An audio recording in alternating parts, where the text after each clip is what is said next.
procedures adopted by the Ohio High School Athletic Association. Tonight's officials: referee Mike Curry, umpire Doug Ayers, head linesman Jeff Langer, line judge Mike Goldman, and back judge Jeff Logsdon.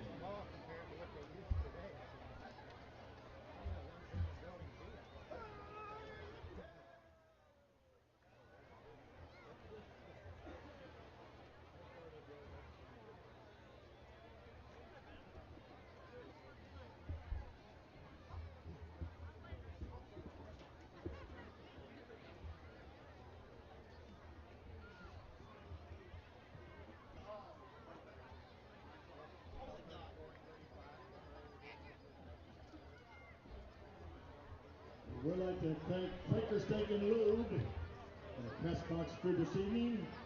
Also, La Roses and Meyer. We thank you.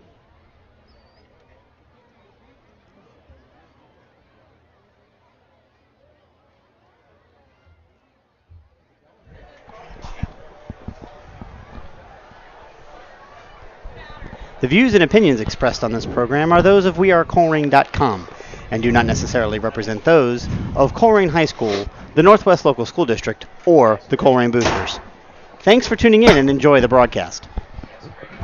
Welcome to 8801 Cheviot Road, home of the Colerain Cardinals. Tonight, your Colerain Cardinals return home and they welcome the undefeated 3-0 GMC rival Sycamore Aviators. This is Chris Himonitis, along with Brandon Wyatt and Mike Rourke in the booth tonight, switching things up a little bit. Brian Wyatt is out and being filled in very admirably by his son, and we are going to have a fantastic night of football ahead for you. The weather is absolutely perfect. After rainy skies earlier this week and some gray clouds, they have all blown out, with the remnants of Irma being out of the area, and we have an absolutely gorgeous night of football ahead. And it's a special night for a couple of reasons. First and foremost, Colerain gets to return home, and they get to play in front of their home fans. That's always fun. But secondly, and just an incredibly special night, and we've got so many of them during the regular season here at Colerain, but tonight is elementary night here at Colerain High School. We are going to get an opportunity to welcome and host many of the elementary students that are feeder schools, of course, into Colerain High School. And they're on the field right now as we're about 17 minutes away from kickoff. They're going to form this really cool tunnel where, of course, the varsity football team will come down and run through it and give those kids a really exciting moment. So, could not be happier to be here. A reminder for all of you watching live on wearecolerain.com. Again, we are home this week, and due to the changes in Ohio High School Athletic Association broadcasting rules, we are able to show you live video of the game tonight. So very happy and very excited to have Mike Rourke back in the booth with us tonight, and he's going to be running the camera, so we don't have to worry about the, shall we say, dalliances, Brandon, of the nonsense that was the Middletown Pizza game, as it's become known across the interwebs. Chris, I try to put that out of my mind. Pretend like it didn't happen.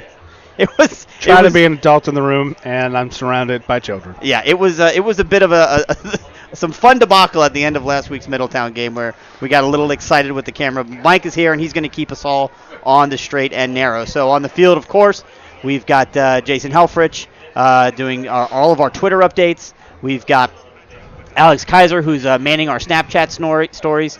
And then also Al Gabriel, who's on the field with his really nice, expensive camera, taking all kinds of great shots before, during, and after the game. So hopefully we can get a gallery of some photos up tonight. So we have got you covered, beginning to end, on wearecolerain.com, bringing you tonight's game. So with that being said, let's talk a little bit about this Sycamore Aviators team, and then Brandon, you take over and talk a little bit about Colerain and what we're going to hopefully see from them tonight. Sycamore is 3-0 coming into the season, coming into tonight. They are tied for first in the GMC. Now, last week really was their biggest win of the year, so we'll talk about that a little bit, Brandon, maybe get your thoughts.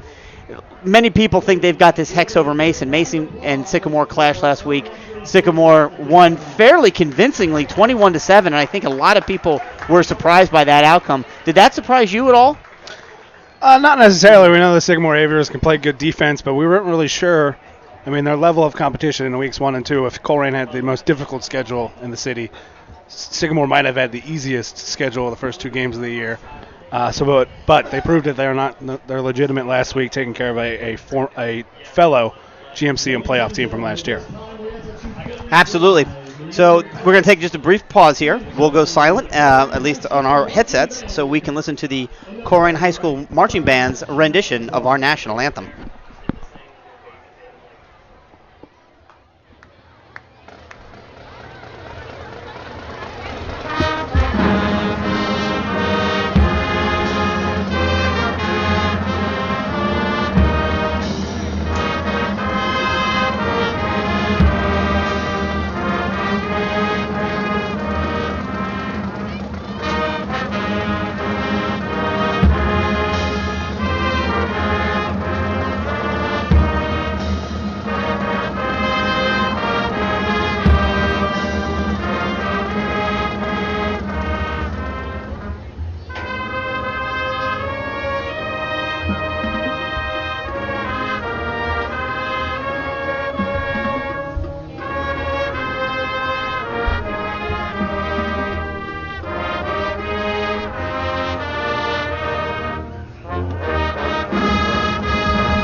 Beautiful rendition of our national anthem by the Colerain High School Marching Band. So we're about 13 minutes away from kickoff here. Let's go and let's talk a little bit about the Sycamore Aviators. So, as I mentioned, 3-0 coming into the year. They started off the season with a 33-0 win over Loveland, then went on and beat Mount Healthy 17-0, and then of course last week beat Mason 21-7. So you heard that right. They have given up a grand total, if you do the math, 0 + 0 + 7. Even I can do that. They've given up a grand total of 7 points through 3 weeks. So this defense is absolutely one to be reckoned with. They are number one in the GMC, only giving up a total, if you can believe this, of 103.7 total yards per game. And of course, getting all these stats from the week 4 preview that was put up on wearecolerain.com this morning. Now those stats are a little deceiving. I will say this, because they gave up a total of 10 yards against Mount Healthy. So those stats, the averages, a little thrown. Yep. We'll talk about some of the key players to note here. One is the quarterback, number 10, Drew Altamule.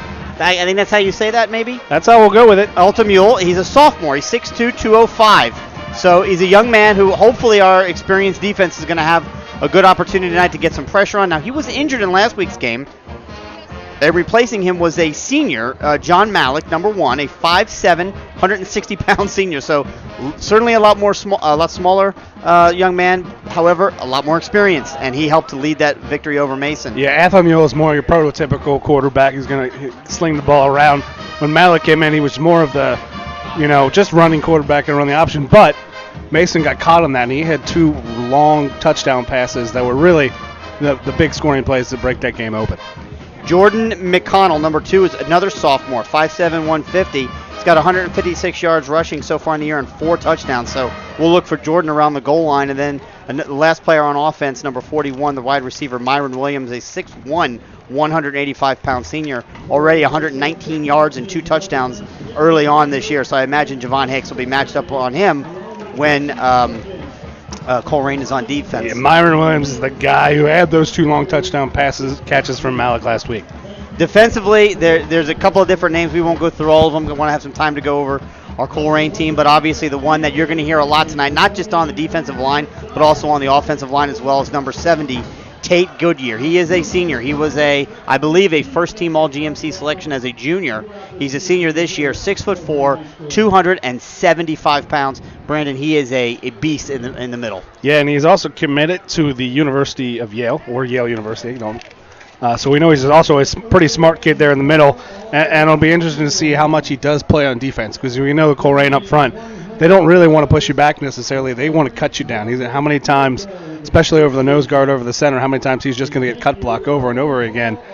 How much do you want to kind of save him to move your offense, but also keep Colerain's offense in check by playing him on defense? Absolutely. So that's kind of the names you'll hear from the Sycamore side. Brandon, why don't you talk about some of the names and some of the expectations we will have tonight on the Colerain side? The Colerain Cardinals coming in tonight's contest 1-2. with two opening losses to LaSalle and St. Xavier, but bounced back last week with a 38-10-7 victory over the Middletown Middies, a game in which saw them score 4 throwing touchdowns in the second quarter. Gunnar Leyendecker was named GMC Player of the Week, Offensive Player of the Week for that second quarter last week. Up front, starting for the Cardinals, TJ Gonella, Taj Roberts, Ace Aaronswender, Rusty Feth, and Nick Kroger. At tight end, we'll see Luke Ponting. At the wide receivers, Javon Hicks and Josh Huber. In the backfield, J.J. Davis, Deontay Smith-Moore, Sincere Jones, and at quarterback, Gunnar Leyendecker. Now, we do expect, as we have past couple of weeks, to see Ivan Pace Jr. get some time on offense. We've seen Luke Bolden get some time on offense. So we know the Cardinals like to take advantage of their best players. On defense, up front, starting for the Cardinals, we're not exactly sure because Eric Phillips, who has been out since the very first play of the St. X game, had a shoulder injury in the very first play of the game. He's dressed tonight. We don't know how much he's going to play.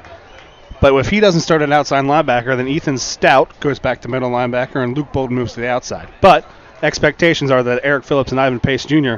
will lead on the outside. Dan Bolden and Luke Bolden will lead the inside, and Ethan Stout, Trey Harris, and Brennan Hobbs will man them up front. Starting at corners are two offensive players playing both ways, Sincere Jones and Javon Hicks. You'll see J.J. Davis give some breather for another running back, give some breathers to Sincere Jones at that one corner.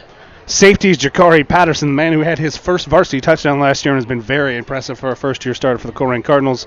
The other safety position will be touted by Ivan's little brother, sophomore Deshaun Pace. And kicking for the Cardinals, place kicking, Chris Mangold, punting, Lawson Sandusky. So that's a great readout and some late breaking news. I'm glad you noted that Eric is dressed, Eric Phillips.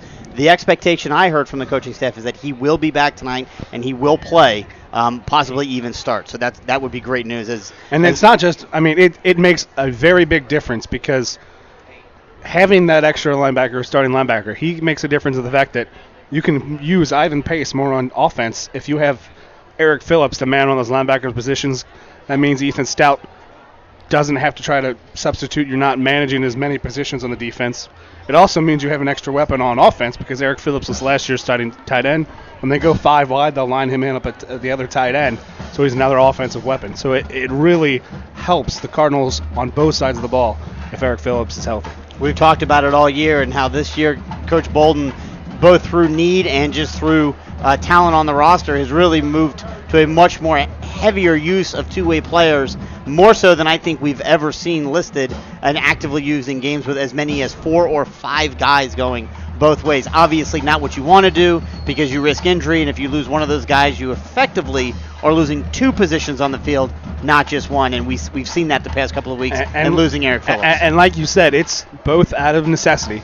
Colerain Cardinals don't quite have the depth of roster that they did in the past. Only about 70 kids on the team. And that incurs sophomore, juniors, and seniors, and that's junior varsity as well as varsity all in one roster.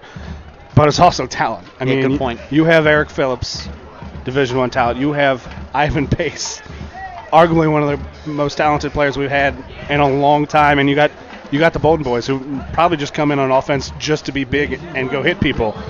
But they give you something and a little bit of wrinkle. And then you just got to get Javon Hicks and Sincere Jones on the field with as many opportunities to make a play as possible. Yep, absolutely. We're getting ready to start here again. Thank you for joining in. Welcome all of you into the broadcast here. We are Colerain.com. Again, this is Chris Hemonitis, along with Brandon Wyatt and Mike Rourke here in the booth. No Brian this week, so we're going to get a little bit of break from that. You should see live on your broadcast the mass of humanity that is elementary night. This is a very special night as the football team is lined up and they're going to get ready to come down the stairs. Yeah, there's 5 minutes still on the clock. And they're at the top of the steps, but it will take all of those 5 minutes to get through this mass of elementary school children. Yep, absolutely. So we're going to be bringing you live video action tonight again without the help of Waycross this week. They will be back later in the year for Lakota East and Lakota West, where we'll have the really cool multi-camera angle and replays. But tonight we've got a single handy cam in the box, and it's going to be manned by Mike, and he does a great job, and it'll be his sole focus. So again, we encourage you to enjoy the broadcast. Sit back, relax if you're not around. A couple of different ways that they can reach us, right, Brandon? You can reach us directly at radio@wearecolerain.com. That's the email address you can send to us, or you can attempt to get us directly on the live chat, and we'll try to get you mentioned as well. I want to give a shout-out right away to Jim and Terry Shear in Chicago, who have tuned in early and are hopefully watching and listening, and loved getting a chance to see and meet them last year. They came down for a game. It was great. Jim, Terry, hope you guys are doing well up in the northern Chicago area. So one other thing I want to call out real quick before we get started, and Brandon's going to give some due respect to some very important businesses in our area, but if you take a look, and I mentioned this last week, and I'm going to mention it again because I think it's important. If you like what we do and you appreciate the service, we have a very unique opportunity through using YouTube to broadcast our game. In the upper right-hand corner, you'll see a circle with an eye in it, a widget, if you will, where if you click on that icon that's in the upper right-hand part of your screen, it'll say Donate to the Colerain Boosters. And this could not be any simpler. By simply clicking on that button, you have an opportunity to make a donation directly to the Colerain Boosters. Why is it important? Well, because you can see it right here on the field. You're watching it right now on your screen. The future of the student athletes and the student participants of extracurricular activities in the Colerain community is dependent on the Colerain Boosters, and the Colerain Boosters are people like you. The Colerain Boosters make what we do possible. They help pay for our webpage. They help pay for our equipment. When we have playoff games to produce and we have to pay the OSHA, they're tithing. They pay for that so that all of our alumni and all of our fans all throughout the country and even the world get an opportunity to be an active part of their Colerain community. So if you are interested, no hard sell here, but if you've got $5 or $10, maybe willing to give up a Starbucks coffee sometime in the next week or two, you can click on that button and donate any amount you want. Again, it will go directly to the Colerain Boosters. No additional fees, no additional charges, just straight helping out, literally, and this is not an over-exaggeration, hundreds and hundreds of students, not only in Colerain High School, but in Colerain Middle School and White Oak Middle School as well. In addition to that, and all of our individual booster members, which we could not be more appreciative of, we also have some very special corporate sponsors that make what we do possible. And those are Arab Pest Control, Fast Signs, Friedhof Accounting, Friendship Baptist Church, Hodine Realtors, Joseph Toyota of Cincinnati, Langen Meats and Fine Wine, La Rosas, Life Touch, Long Schaefer and Company, the Northwest Association of Educators, Queen City Running, Supercuts, Thrivent Financial, a Susan Bennett division, Underground Sports Shop and the Cardinal Corner, Valley Metalworks, Kona Ice, Midwest Stonescapes, Quaker Steak, Plato's Closet, Game On Sports Bar, and a special thanks to Joel Capel Landscaping. If you hear any of those businesses and they have any products or services and you live in the Colerain area and you're looking to get some any of those types of things, we encourage you, please go visit those sponsors and tell them, hey, I'm here because you support youth, student athletics, and extracurricular activities with the Colerain Booster Association. And a lot of these corporate sponsors, a lot of them either have kids in the program or they're alumni. I know the fact that the assistant wrestling coach, Hunter Hampton, him and a group of former Colerain alumni, they're the ones who just purchased Game On Sports Bar and White Oak Shopping Center, and he's giving directly back to the Colerain High School where he grew up. So thank you to all of our corporate sponsors. That's what makes We Are Colerain so phenomenal. So we are about a minute away from kickoff here. The Colerain team tonight sporting a new color combination, at least new this year. Certainly not new for what they've done in the past. They're going to be in all black tonight, if you noticed. Black pants, black shirt, along with the white helmets and the red stripes. And of course, Sycamore is in the white tops and the yellow pants. Now, correct me if I'm wrong, Brandon, Colerain, I think for the first time this year, won the toss and elected to defer. It's the first time all year that they won a coin toss, which we kind of made a joke of. Right. Again, in the St. X game, because they had gone to 4 straight games of overtime with St. X and lost the coin toss 4 straight times. So I don't know if they just switched it up from heads to tails, from tails to heads, but Colerain wins the toss, elects to defer. Sycamore will get the ball first. So there you have it. A couple of keys to the game. Again, these right from the Week 4 preview that was posted this morning by yours truly on wearecolerain.com. Try and get that out every Friday morning before every Friday's game. Offense. Who are we? Basically, for me at least, I'm waiting to find the identity of who this Colerain team is. To be going into week 4 and to only have one rushing touchdown is unfathomable to me. Not something we're used to seeing. Certainly can't overlook the impressive nature of the 4 passing touchdowns that Gunner had last week in the second quarter against Middletown. But we are a team that is built on and has been built on the triple option, running the football, and then throwing out of that when and if necessary. And we just haven't quite seen that yet this year. So who is this team? What's their offensive identity? Defensively, stay alert. If the sophomore is in, be aware he's going to drop back, he's going to throw. If the senior is in, there's going to be a lot more running, a lot more scrambling. And we've seen in the past Colerain struggle sometimes defensively with a quarterback that's mobile and can scramble, because defensively in a 50 slant, he isn't necessarily accounted for in that defense. So those are kind of the keys to the game. Obviously, the ones that are always important. Don't turn the ball over. Be true on your kicks, good coverage. Don't take anything for granted in terms of who's making tackles and who isn't. And to echo that, we don't know who the starting quarterback for Sycamore is going to be. They came into the season with one guy, but they had a spark last week with Malik when he came in. So it'll be interesting to see here how they attack this Colerain defense. So the ball is lined up. Mike, thanks in advance for running the camera tonight.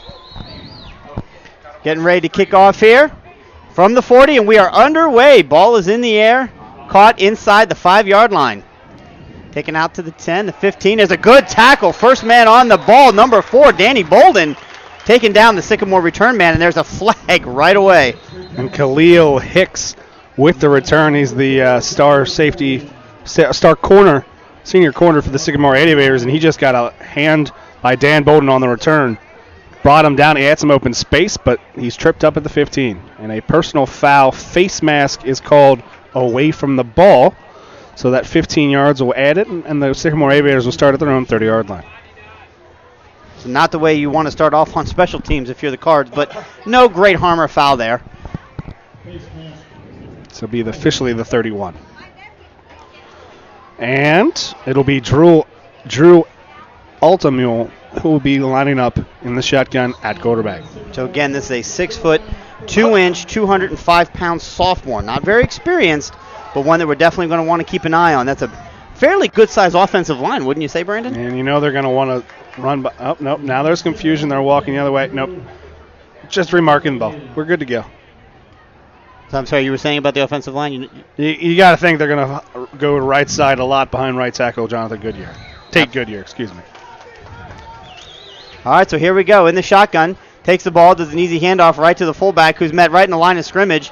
There's a flag on that play as well. So we've had 2 plays and 2 flags to start this game. And it'll be a decision here early for Coach Bolden. That play got no yardage, but Luke Bolden was very clearly held on the edge there, and the holding call will be accepted. Absolutely. And it'll be 1st and 20 for the Sycamore Aviators. So again, Sycamore 3-0 coming into this game, and many believing, not just I think in the Sycamore community, but you kind of hear it in some of the readings you find online from some media, that this is a team in Sycamore that is absolutely good enough to beat Colerain. And of course, the streak is still very much alive, and of course referring to Colerain's win streak, having won 62 consecutive home games against GMC opponents. And the first thing to notice, Eric Phillips is not out here on the opening drive. Ethan Stout moves to inside linebacker. Luke Bolden slips to the outside. So there's a snap back once again, this time to the, I think it's Malik. He takes the ball, throws it deep down the field. It is intended for number 41 and incomplete. Not a bad spiral for a shorthanded quarterback. Yeah, everyone expecting run with the running quarterback in. They just do one route there that was all it was, and was a hitch and go. And Myron Williams had got by Javon Hicks. Deshaun Pace might have got there to cover it over top of the safety if the ball was on target, but that ball was well overthrown. So with the incomplete pass, it now moves to 2nd down and 20. No score here early. Thanks again for joining us here. We are Colerain tonight at a beautiful night at Colerain High School here at 8801 Cheviot Road. Malik still back in the quarterback, takes the ball, fakes the handoff, keeps himself, runs up the middle, and he's going to get it out past the 30-yard line, basically back up to the original line of scrimmage. So he's going to get the penalty back, but it'll be 3rd down and long. Yeah, just a simple read option with the man in the jet sweep motion, and Ivan Pace jumps on his back from behind. Ivan Pace closed on the quarterback as he tried to stutter step in the middle. And we're going to have to apologize up front for the Colerain Cardinals. We know Tanner Real is there, and we know Brennan Trey Harris is up there, but there's a 22, and we found out earlier that these alternate uniforms they don't necessarily have because kids have purchased their jerseys from previous years, so 22 is not on the roster and might be an alternate number. Malik drops back to pass, looks, he's still on his feet, throws it, and it's picked off! Javon Hicks has got it, and it looks like he's headed to the land of 6. He gets caught from behind and taken down right at the 5-yard line, but Javon Hicks steps in front of the intended pass. Interception, Colerain, first down and goal to go. And that's the danger of having that guy who's more of a running quarterback in a passing situation. He just mailed it right there. Hicks baits him into the throw, and it's a turnover and a short field for the Cardinals. They'll start their opening possession on the 3-yard line. I know you didn't seem to necessarily agree with me before the game, but I'd brought up the phrase statement game, and I think for this offense specifically that this has an opportunity to be a statement game. Gunnar Leyendecker in under center. They got double tight ends. Ivan Pace in at fullback. Dan Bolden in at the 1. Yep, hands it off to Ivan Pace. He stays on his feet, and he's into the end zone. Touchdown, Cardinals! One play, one carry. The formation doesn't matter. They brought in double tights. Everyone knows that they're going to Dan Bolden is not going to get the ball. He's just an extra lead blocker on the backfield. Just a simple handoff to Ivan Pace. Ivan Pace hit at the 1-yard line, and then he takes like 3, and then another one, and then another one, and then he just rolls off of all of them into the end zone. Touchdown, Cardinals. So mistakes early haunting Sycamore as the turnover benefits the Colerain Cardinals, and they put 6 on the board. The kicker, Chris Mangold, first-year kicker, on to attempt the extra point. Snap is back. Hold is down. It is a low kick, but it is good. So Mangold, who was perfect last week on 5 extra point attempts, starts off tonight perfect as well. And with 10:35 left to go in the opening quarter, the Cardinals have put 7 on the board and lead Sycamore 7-0. And a perfect drive. 1 play and a touchdown for the Colerain Cardinals. They now have doubled their rushing touchdown total of the season. Have not. No, they haven't, correct. The rushing touchdown total? Yeah. They had 1. And that's 1. That's not double. They went from 1 to 2. Oh, I meant total. Okay, gotcha. No, I meant just rushing touchdowns. Okay. I'd like to see a lot more of that this week, no question about it. And here's the thing. Ivan Pace was stuck at the 1-yard line. He was hit by 2 Sycamore Aviators. But he just plowed forward and never went down. So again, a reminder to any of you that if you'd like to reach us here in the booth, you can do so through 2 ways. One, through the live chat on YouTube. See a couple of folks in there now. Love to see you on.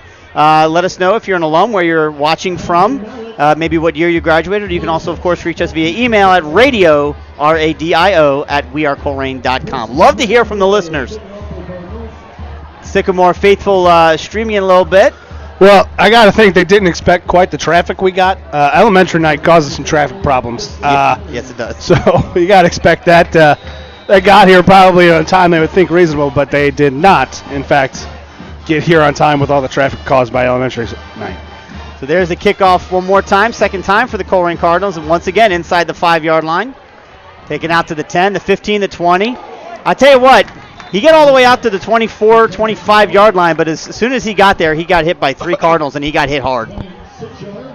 Led by Luke Bolden and Deshaun Pace. Deshaun Pace, a sophomore, Luke a junior. And there's another Bolden, right? Ed, who I think is a freshman. There is one more. Yep. He's thankfully for everyone else in the city the last. Is he the last He's Bolden? the last one. So Ed Bolden, a freshman, and that is Dan's son, right? At this point, I lost count. I've lost track.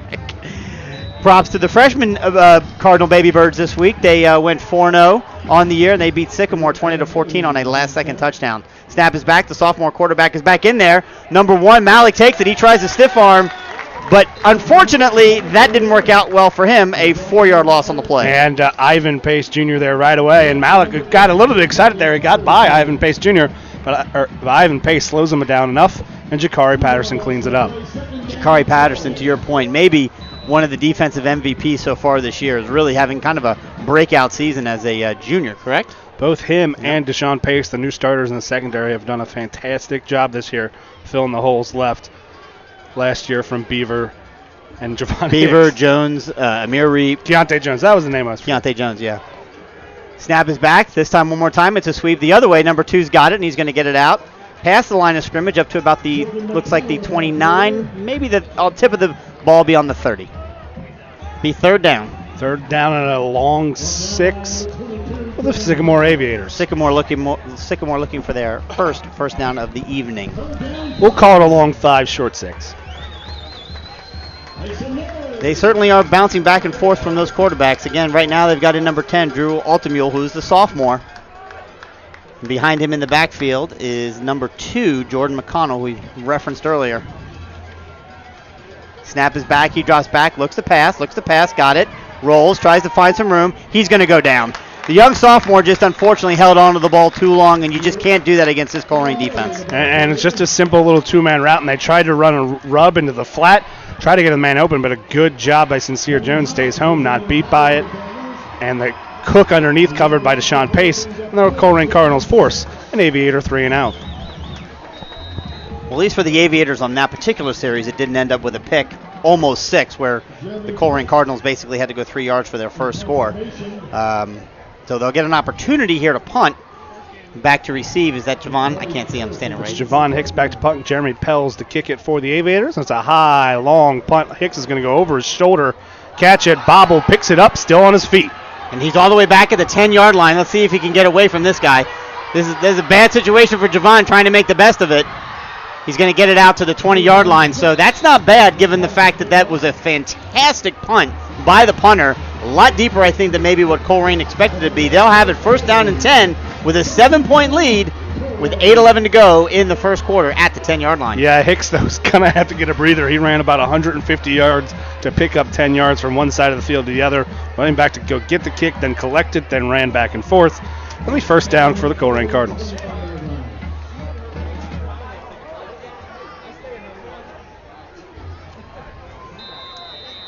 All right, Gunnar Leyendecker under center, 2 split back formation. J.J. Davis in motion, takes the ball, keeps it himself, does Gunnar, and he immediately gets wrapped up by number 55. Tries to stay on his feet, but he gets taken all the way back to the 10-yard line. What happened there, Brandon? And just the wrong read from Leyendecker there. He should have given it to Ivan Pace running the fullback, but he does not. And the Aviators there to sniff it out. So they're going to give him forward progress to the 15, so it's going to be call it a 5-yard loss on the play. It'll be second down and 16. So this is part of the challenge that this offense has seen through the first 3 weeks of the year is kind of identifying who they are. Certainly have had some issues at the mesh point between the quarterback and the fullback. Making the right read is so important in this offense. Again, very good Sycamore defense. Didn't really have a chance to show it on that 3-yard drive last time. Gunnar takes it, drops back, rolls around side, made the right read on this one. Just keeps himself, stays on his feet. He gets all the way out past the 25-yard line. He's going to be short of the first down by about 4 yards, but good run for Gunnar. And no fullback mesh there. That was just a speed option to the outside. Use the extra blocker as a lead blocker to the front. And Leyendecker tucks it, makes the decision, and picks up about 10 yards.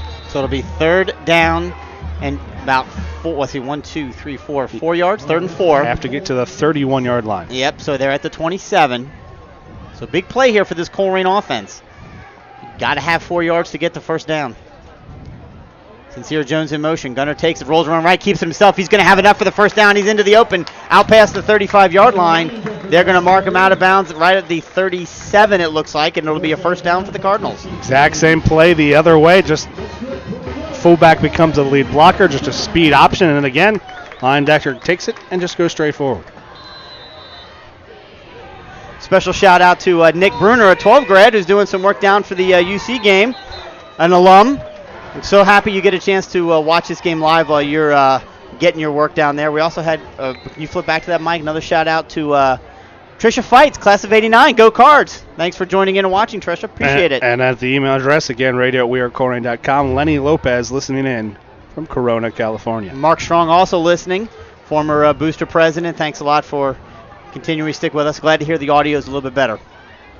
We're dealing with those Waycross mics for a bit of a challenge. There's the handoff right up the middle. He's into the open. I can't see who's got Ivan Pace Jr. straight up the middle. Makes the safety miss. Still on his feet. Across the goal line. And he's in for 6. That is a 64-yard up the middle touchdown run for Ivan Pace Jr. Touchdown Cardinals. Put 6 on the board. And a great set of play calls there. You were in speed option. Fullback as a lead blocker. This time back to the inside veer, handoff, Ivan Pace Jr., and he's untouched down the middle of the field, and he does a great job at open field of making the last man miss and drags him into the end zone for 6 points. So Chris Mangold on to attempt his second extra point of this very young night. Still 6.5 left to go in the opening quarter. Snap is down. Kick is up. And good. And at the 6:29 mark of the first quarter, it's the Cardinals of Colerain 14, the Aviators of Sycamore 0. Well, I have to say, I don't know that you could have asked for a better start, Brandon, for this offense specifically, looking for that identity and needing to find that confidence a little bit. You know, last week only scoring 3 points in the first quarter against Middletown. Of course, exploding in the second quarter, but really good to see them come out and effectively run the ball. Haven't attempted a pass yet. Well, and it's perfect in multiple ways. You had the short field, so you get the touchdown. That's awesome. But on the other side of the ball, you make a mistake on the very first play of the game, and then you're able to overcome it. So from a coaching standpoint, you really like that second drive because it's a little bit of everything where you messed up, but then you come back and overcome it, and then your coaching setup breaks up a big touchdown run. Awesome. Got an Aves fan watching, John Elliott. Thanks for broadcasting the game. Hey, it's our pleasure. Always able to found out we're able to broadcast the games live from home, so we'll continue to do so. I think we're on the road next week at Hamilton, so we'll be back to audio. But once we get back then for Lakota East and Lakota West, again, we'll have our Waycross partners, and we'll have even a better video quality for you then. And for those of you who watch the X game, we will wipe the lens. There's the third kickoff of the night from Colerain. Once again, inside the 5. Taken to the 10, the 15. Special teams in pursuit, out to the 20. Runs wide, does number 5. And he's going to get taken out of bounds. See where they mark it. I think probably just short of the 15-yard line. That's the 25. Or 25, excuse me. Yeah, right around the 23 or 24. And that's where Sycamore will take over. First down and 10. Trailing 14-0. Not necessarily, the place Sycamore wants to be in. Much like Colerain, a team that doesn't want to have to play from behind. And as good of a start it was for the Colerain Cardinals, it couldn't be a worse start for the Sycamore Aviators. You gave up an interception to set up a very short field, and then you go 3 and out and then give up a long touchdown run. They got to get right the ship here. So playing into the sun, certainly not in Sycamore's favor the first quarter here, trailing 14-0. 6:20 to go in the first quarter. Malik back in at quarterback now, the senior. Takes the ball, snaps, looks to run, tries to find a hole, runs around left side. He's got a little bit of room. Going to get out past the 25-yard line up to the 26-yard line. So call it about a 4-yard gain and on the really, really good job up front. We talk about our how big our linebackers here. 6 foot, 6'2", 6'3", 220, 250 pounds. All of the offense, all of the defensive linemen are under 6 foot tall and under 200 pounds. Going against Tate Goodyear, the division. All GMC everything. Trey Harris giving up all bunch of height, a whole bunch of weight. He makes the play at near the line of scrimmage there. So let's see who gets it. Yeah, once again, it's a fake handoff. Malik's got it. He's going to run around the backfield. Missed tackle. So he stays on his feet in good pursuit. That was Javon Hicks that cleaned it up. I don't think there was any gain on that play at all, so it'll be third down. And that's the first look we get back of Eric Phillips coming back in from this drive. He's been working off of an injury that he got on the very first play of the game against St. X. He reached in trying to sack Chase Wolf and just kind of hurt his shoulder a little bit, and he's happy to be back on the field. And like we said in the beginning, he gives them so many weapons on both sides of the ball. He really opens up the playbook for the Cardinals. Well, you really called it out during the St. X game with Eric Phillips, number 9 on the field. He's just got length. He's tall and he's got long arms, and when you can get that in the backfield, you can make some things happen. So 3rd and 6, Malik still in a quarterback. He takes a direct snap, drops back, looks a pass, he throws it. It is complete to number 8, catches it, takes it out past the 30-yard line. Going to be short of the first down by a solid 3 yards. Sycamore will be forced to punt. So still looking for that first down. And Cardinals brought the house on a blitz, and Sycamore really, I think, got the play they wanted. They got a quick little pass to the flats, a spot where really St. X hurt them in week 2, but a great play by Hicks to recover and make the tackle in his defending zone. Coaching staff implying Hicks to take a few more steps back after that long, monstrous putt Yep, so Jeremy Pletz, again, the 5'8", 155-pound senior for Sycamore, takes it, punts it, and it's almost blocked. It might have been partially blocked because it bounces on the Sycamore side of the field and goes out of bounds right at about the 45-yard line. So that was only about a 15-yard punt? And that'll be some question here. Cardinals are saying they got a piece of it. The referees are trying to throw a flag, so they're trying to see if he got a piece of the ball or not. Well, they certainly are going to make that argument. Otherwise, they're going to make an argument, I guess, running into the kicker? Roughing the kicker is the penalty, and the Cardinals are not happy about the call because they're saying they got a piece of it. Well, you can see the head referee is clearly telling Coach Bolden that, in his opinion, that we did not get a piece of it. I don't know how we couldn't have got a piece of it. It was clear that ball was touched. The punt went less than 10 yards. Yeah, so I don't know what the referees are seeing, but unfortunately, as it's going to play out, and you can see it unfolding here live on video, that's going to give Sycamore enough for the first down via penalty. Colerain getting a rough break on that one. Again, I thought it was without question that we got a hand on the ball, but apparently the guys in the stripes didn't see it that way. So now it'll be first down and 10 for Sycamore at their own 47-yard line. Not quite across midfield. Let's see what they can do here on first down. Altumule back in at quarterback. Sophomore takes it, hands it off. Number 24 took that handoff, tried to go right up the middle on it. That's Lee May. He's met immediately by Dan Bolden, who takes him down after a short gain. So a 2-yard gain on the play for Sycamore. It'll be second down.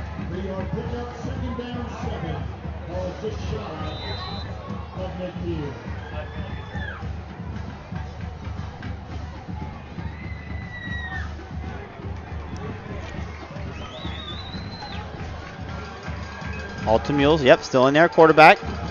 Lee May in at running back, so McConnell out for Sycamore. In the shotgun. Takes the ball, hands it off once again to McConnell. He's got it, finds a little bit more running room, gets it into Colerain territory. Down to the 46-yard line of the Cardinals. It'll be third down and 4. And if one thing is very apparent, Sycamore wants to run the ball right behind Goodyear, and they do it again there. Pick up about 4 yards. Will set up a 3rd and 3 for the Aves. Again, you can reach us here in the booth at radio@wearecolerain.com. Let us know where you're listening from. If you're an alum, what year? Love to hear from you. Big third down for the Aviators. Takes the ball, hands it off. Colerain defense is there, but unfortunately not until after a first down is achieved, all the way down to the 41-yard line. So it'll be first down for Sycamore. Just a simple give up the middle, try to draw the defense into some space with the fake jet sweep, and he gets enough space, and again, behind the right side to pick up a first down. 2:35 remaining here in the opening quarter. Colerain with a 14-0 lead on the back of a 64-yard touchdown run by Ivan Pace Jr. and a 3-yard run by Ivan Pace off of a Javon Hicks interception return. Snap is back. Fakes the handoff, keeps himself, does the sophomore, and he gets wrapped up by Ethan Stout right at the line of scrimmage, but not until he picks up about a yard on the play. And I didn't hurt him here, but not a smart play by the sophomore quarterback. He was held up at the line of scrimmage, and with one hand, while he's got 2 defenders on him, reaches the ball out, trying to get as many yards as possible.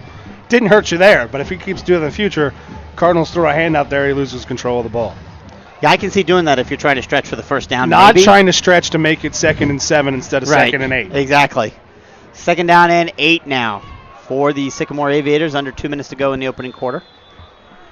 And a timeout here from the Sycamore Aviators. We'll take this time to remind everyone you can reach us in the booth at radio@wearecolerain.com. Got another email, this one from Nicholas Himonitis. Wants his dad to know he's watching, and accompanied with a picture, I'm assuming goes with the Ivan Pace touchdown, of Beast Mode. Oh, this is my beautiful, that's my middle kid. God bless you, Nicholas. Love you, buddy. Hope Ava and Anthony are with you as well. A couple of other notes here, comments in the live chat from Ryan Martin, family member of J.J. Davis. Stuck in the office. Oh, that's terrible. Couldn't make it to the game. But guess what?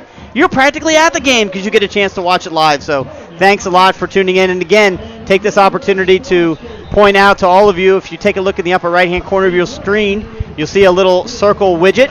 you can click on that button and a little card will pop open and give you the opportunity to donate to the Colerain Boosters. Again, not a hard sell, but again, we couldn't do what we do, and the Colerain Boosters could not do what they do for the hundreds and hundreds of athletes and extracurricular activities here at the school if it weren't for alumni and for fans and community members in the Colerain area. So if you like what you see and you're appreciative of it, and you say, hey, you know what, I can throw a 5-spot to these guys because it means something to me to be able to watch it, then by all means, take the opportunity and do so. Ultimately, back to pass. His throw immediately got by Jakari Patterson, and he takes a minimal gain here on the pass to Jonathan Malik.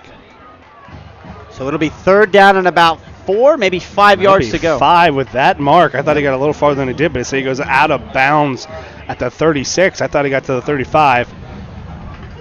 But again, then again, the Colerain Cardinals kind of baiting into Sycamore. That's a spot where St. X really beat them again. And in the flats, that's where St. X made their offense work. And here they got him again. Sycamore thinks they have a big play, but Jakari Patterson closes. 3rd down and 4 on the scoreboard. It's a long 4. There's a handoff right up the middle to number 2. He's going to keep it and go around down, and he's going to get the first down. I don't know if that was a defensive breakdown or just a great play call, but they're going to get enough for the first down to the Colerain 25-yard line. That was Jordan McConnell on the carry. Sophomore, 5'7", 145, little scat back. Yeah, and Luke Bolden thought he had tracked him down from behind. Eric Phillips thought he had him at the point of attack, but he did a good job of getting his shoulders on the outside and clearing the tacklers. So 2 consecutive 3rd down conversions on this drive for the Sycamore Aviators have got them all the way down to the Colerain 25-yard line. Substitution getting some more size up front. Jacob Davis substitutes in at nose guard for the Cardinals. Ultimately, quarterback takes the ball, fakes the handoff, keeps himself, rolls right, looks the pass, throws it, and it's tipped and knocked incomplete. Good coverage by the defense. And this is something that Coach Bolden loves about Eric Phillips. He did that about 3-4 times in the Moeller scrimmage. Really the first time we got to see him at outside linebacker. Ultimately thinks he has his tight end wide open in the flat, but Eric Phillips, who's on the rush, just puts his hands in the air, and there's not enough space for the ball to get through. Under a minute to go here in the first quarter. Colerain leading 14-0. Got to remind myself to give the score a little bit more often because we're not on the scoreboard. It's 14-0 with 42 seconds to play in the first quarter. There you go. 2nd down and 10. Aviators at the Cardinal 25. Tight offensive line formation right there. Snap is back. Handoff once again is to, I think that was McConnell right through the middle of the line. He's into the open. There's pursuit, and he's going to come down just short of the goal line. He found a little itty bitty hole, and he got himself all the way through, and we got a Cardinal down on defense. Deshaun Pace who went down trying to make the tackle. That is not good. Props there to number 2, Jordan McConnell, the sophomore running back. Once again, he is fast, and he just squirted right through his line. Needed the ever so smallest of holes. He found it. Take it down all the way to the 1-yard line. Just a simple trap. This time they bring Goodyear from the right side on a trap up the middle, and they find some space. So we'll take a minute here and kind of break away from the action as they attend to Deshaun Pace, a sophomore who looks like maybe twisted his ankle wrong. They've already starting to help him up, and he's walking off completely of his own fruition. So that's it. Looks like they're holding his shoulder. Yeah, he wasn't exactly writhing in pain, but he certainly looked like something hurt pretty bad. It might have just been, I don't know, maybe he landed funny. I don't know. We don't know. We'll just keep speculating wildly. Let's not do that on an injury. I think maybe aliens came down and abducted him. No? I'm going to say it's a low likelihood. That's low all likelihood. I mean, you never know. You don't know. Goal line package in for both teams. Aviators bring in some extra linebackers to play fullback. Cardinals bringing an extra defensive lineman to bulk up front. Yep. It can be tough to keep him out from 1 yard. We'll see what they do here. Well, they won't have to keep him out from 1 yard. They'll have to keep him out from 6. As number 60, Trey Evans, jumps off sides for the Aviators. More than happy to take that. 23 checks into the game for the Cardinals on defense. That is J.J. Davis. Yeah, he's come in a couple of times to give a breather to Sincere Jones or Javon Hicks at the starting corners. He'll have to slide in. There's no more breaks. He's going to have to move into that safety position. So 1st down and goal to go from the 6-yard line. Altamule, the sophomore takes it, hands it off once again to McConnell. He's got it, but he's going to get tackled, but not until he gets down to about the 2-yard line. So it'll be second down and goal. And again, just behind that right side, go heavy behind Tate Goodyear. Ivan Pace a little upset with himself. He had a hand on him in the backfield, but he slipped away. Deshaun Pace, checks back into the game as J.J. Davis trots out, and we are at the end of the first quarter. And it's your Colerain Cardinals up 14-0 over the visiting and undefeated Sycamore Aviators. Take this minute again to remind everyone, as we've done multiple times, you can reach us here in the booth at radio@wearecolerain.com, as well as on our live chat. Love to hear and see all the great people that are listening and watching, and glad we could be bringing you tonight's broadcast. And I'd like to thank all of our corporate booster sponsors: Arab Pest Control, Fast Signs, Friedoff Accounting, Friendship Baptist Church, Hoding Realtors, Joseph Toyota of Cincinnati, Langen Meats and Fine Wine, La Rosa's Life Touch, Long, Schaefer and Company, Northwest Association of Educators, Queen City Running, Supercuts, Thriving Financial by Susan Bennett, Underground Sports Shop in the Colerain Cardinal Corner, Valley Metalworks, Kona Ice, Midwest Stonescapes, Quaker Steak, Plato's Closet, Game On Sports Bar, and a special thanks to Joe Cappo Landscaping for all their work around the campus. Joe Cappo. The boosters have a 10% off card that can be used all year long at Joe Cappo Landscaping Center, located across from the high schools on the main entrance on Cheviot Road. Second down and goal for the Sycamore Aviators to start the second quarter. Well, if you were napping before, you're not any longer. Good grief, Brandon. Yikes. I'm going to guess this is going to the right. And it is a quarterback keeper, and he is not going to get into the end zone. The defense collapsed. It was a good play call, but the Colerain defenders were there, and they saw it, and they closed that gap. It's going to be third and goal, I think, inside the 1. And we got to think it's 2 downs for the Aviators to get into the end zone. On the road.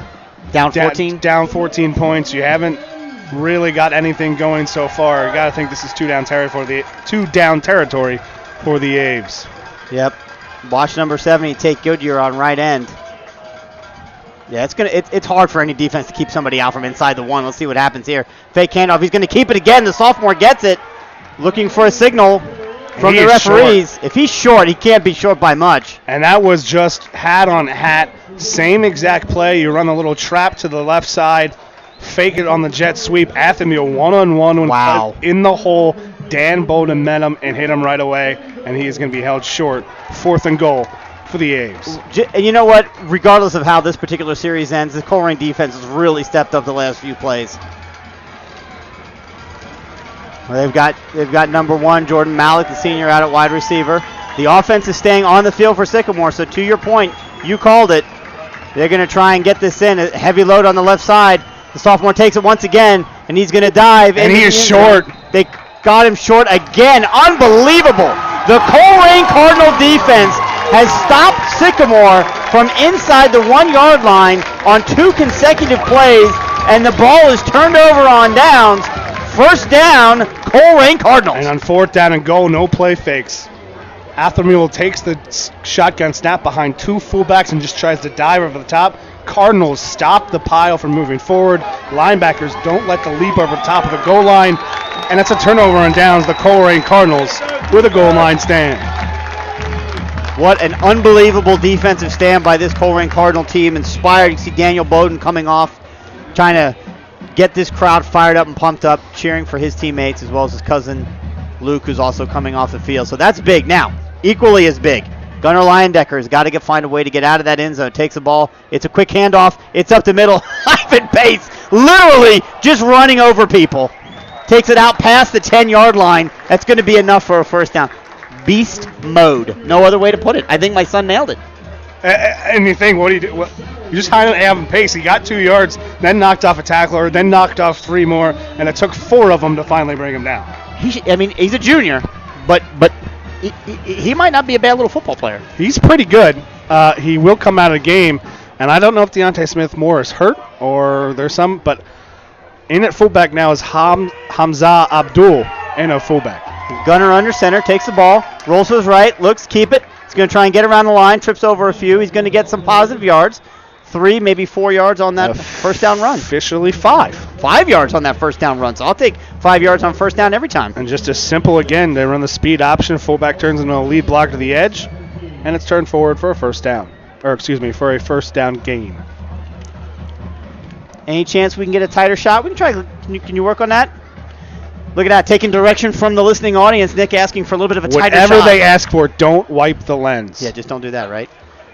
It's a throwback. We'll try and get a little bit tighter, obviously. With this offense, they run wide quite a bit, so we don't want to miss any plays.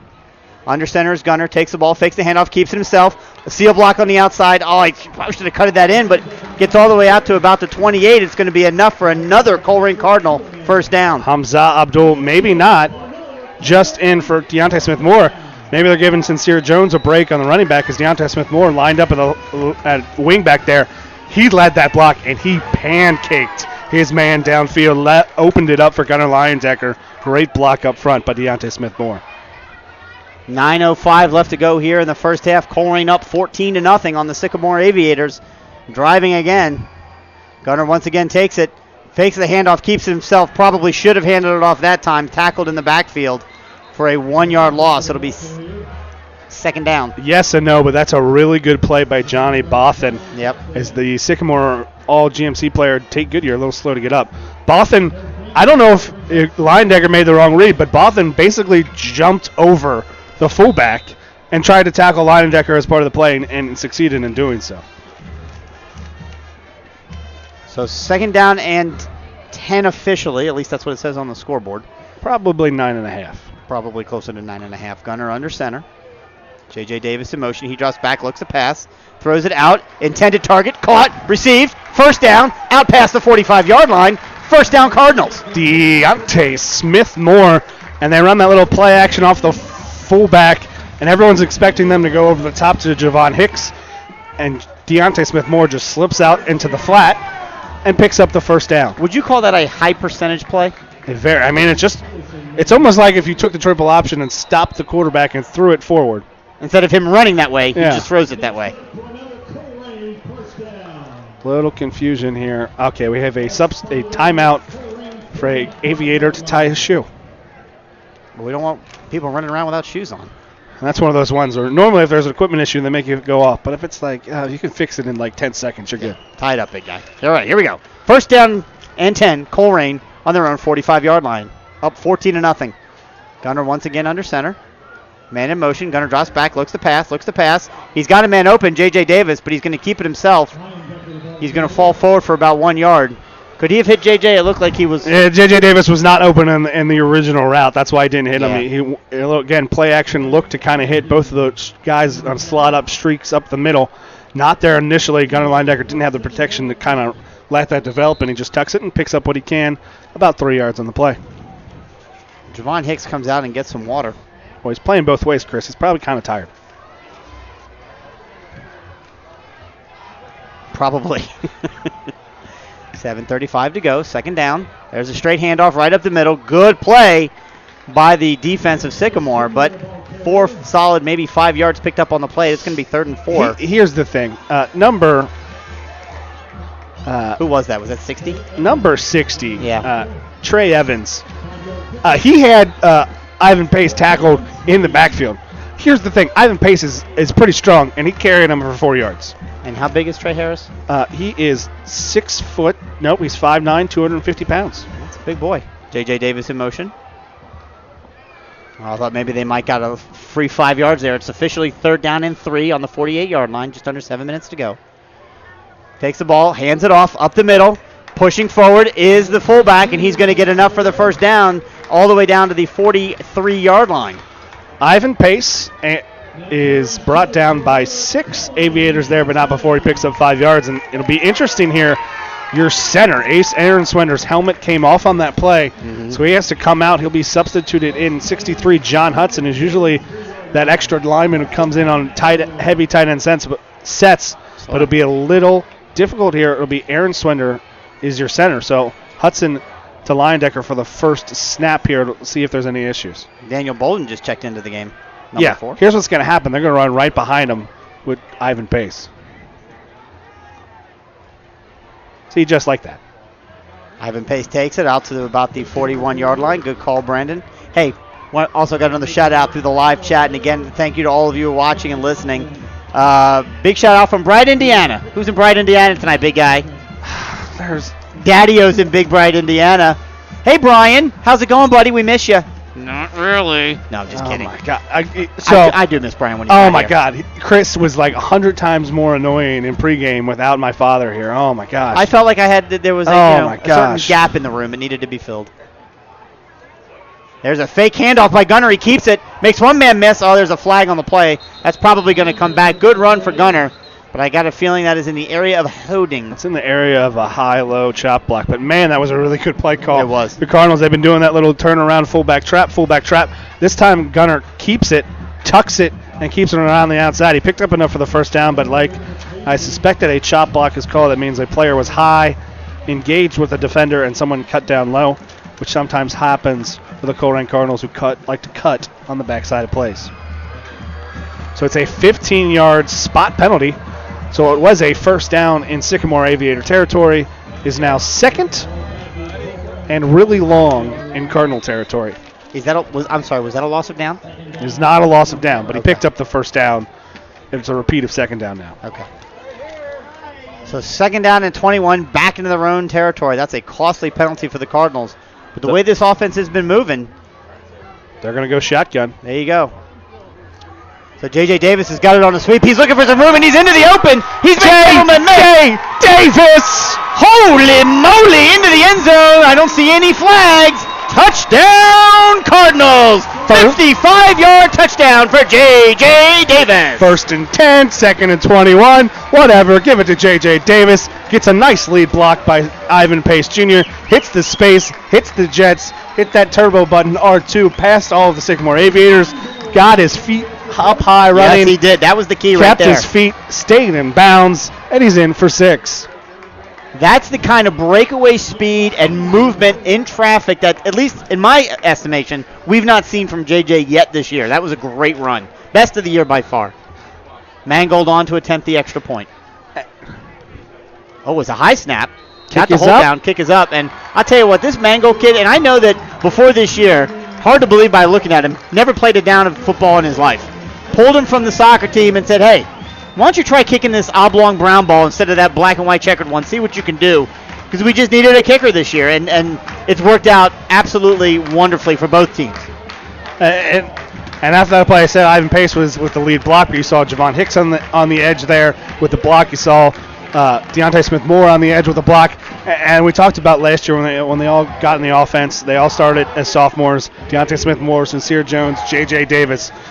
Those 3 super sophomores are now 3 juniors.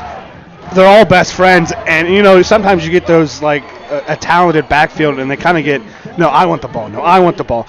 Not with these 3. They're all really good friends, and they all just want to score, and they all just want to see each other score.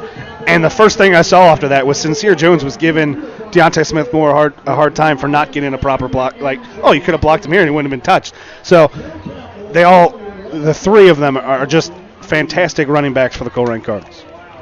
And with that, at 5:32 left to go in the first half, Colerain has opened up a 21-0 lead. Again, this Sycamore team, some had questioned, again, their first 2 wins of the year against Mount Healthy and Loveland. Question the kind of how good those teams really were, with the shutouts. But then last week they kind of vindicated themselves in such a way they beat Mason 21-7. But again, they'd only given up 7 points all year, already given up 21 points, and there's still 5.5 minutes left to go in the first half. And there was delay here in the game slightly because the student section threw a football onto the field. They had to go clear that up, and we're good to go. All right. So 4th kickoff from the night. This one's going to travel all the way into the end zone. Touchback, Aviators. Well, things are going well, and you got to feel it was all about trying to get it going, and you got to think. I think they found what they want to do on offense. They get it heavy with Ivan Pace, mix in a little bit more on the edge. We've seen a lot of play fakes with Gunnar Leindecker. Just get him in space. Get him. We know he can run. We know he's fast. Get him in edge. Get him in space and let him go. Yeah, and that's a really good point, because when we saw really his breakout campaign was as a sophomore 2 years ago. Our fans in the community will remember that magical run we had to the state semifinals, unfortunately eventually losing to Wayne, a very good Wayne team, but led by Deshaunte Jones at quarterback. Gunner was only a sophomore on that team, and he had some moves from a wingback position that were incredibly impressive. Back to the action here. Once again, the senior Malik is in at quarterback. He hands it off to number 2, McConnell. And this guy he's so far been a pain in our butt. Takes it out past the 25 to the 27. So about a 7-yard gain on that first down run. Yeah, Luke Bolton had him in his grasp, but he just slithered through. Can't keep his feet, but he'll fall forward for the positive gain. 5:10 left to go here in the opening half. 21-0 Colerain. It's a really big drive for the Aviators. If they've gone to Malik now full time, and I don't see Altamio out there at all. Well, they're trying to maybe lean on the experience of the senior. He's smaller, he's shorter, but he is shifty. In the shotgun, takes the ball, drops back, looks back to pass, does a pump fake, throws it deep, intended for number 41, and it is incomplete. Covered by number 2, Javon Hicks. Javon Hicks is all over that. They tried that same play earlier to the left. Now they try it to the right. The first time Myron Williams got him, but Javon Hicks is there. It's just a hitch and go, but Javon doesn't even slow down. No, he really just kind of, he doesn't even stop and break. He just kind of slows down to keep pace and doesn't really give into the fake at all. He knows it's coming on the double move and he's there to defend it, even though the ball is overthrown. Colerain with 3 timeouts left. I know it's early, but Colerain with all 3 of their timeouts. Sycamore with 2. They used one earlier. We've got whistles here. Another equipment issue. Staring at the ball, wondering if that's where it's supposed to be. Okay. Not sure what that was. I don't know. Maybe Sycamore thought they didn't get their ball in. It was Colerain, but I don't know. He literally picked the ball up and turned it and said, okay, we're good. And put it right back down. I have no idea what that was. 3rd down and 4. Big 3rd down. Malik drops back, looks to pass. He's got some time. Good coverage by the offensive line. It is thrown and caught by number 8, who stays on his feet. Gets out to about we'll see where they mark him. I thought he got a little bit further than that, but they're going to give him the 39-yard line. So big 3rd down conversion for the Aviators. And to your point, big series, because as you know, Colerain will get the ball to start the second half. And Christian Kelly there with a nice reception. Eric Phillips, we said he's got some range with those lengthy arms. Not quite enough there. He's just out of his reach of his hands, and the Cardinals in man-to-man coverage found the crossing pattern there. Malik to Kelly for the first down for the Aves. Snap is back. Handoff once again to McConnell. He's met right at the line of scrimmage. That offensive line pushes forward a little bit, and he's going to pick up about 3 yards on the play. They pushed forward, but a good job by the Cardinals. They pushed forward, but they filled all the holes, and McConnell had nowhere to go. He just kind of had to run into the back of his own offensive lineman, and Eric Phillips closes it off from behind, limits it to a 2-yard gain. Again, McConnell, a 5'7", 145-pound sophomore. And that's really what this slant defense and what having those smaller defensive linemen is. You know you're not always going to have the guys to be able to go push back and win a strength battle, but you get in space and create havoc and try to limit the amount of open space for the runner. Drops back to pass one more time, does Malik. Looks down the middle of the field, throws it, and is caught by number 41. Spins out of a couple tackles, stays on his feet, but taken down by Javon Hicks, but not until he gets all the way down to the 25-yard line. Big pitch and catch for the Sycamore Aviators, first down. And Malik did a great throw. Good job under pressure. Eric Phillips again with a hand on his face. He gets it through the palms this time, and Myron Williams just wins a jump ball between Jakari Patterson and Javon Hicks.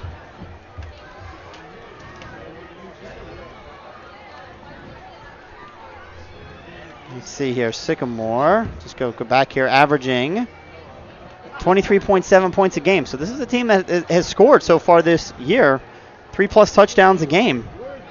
And yet on the board tonight, they are showing a goose egg. Got whistles. And a delay of game.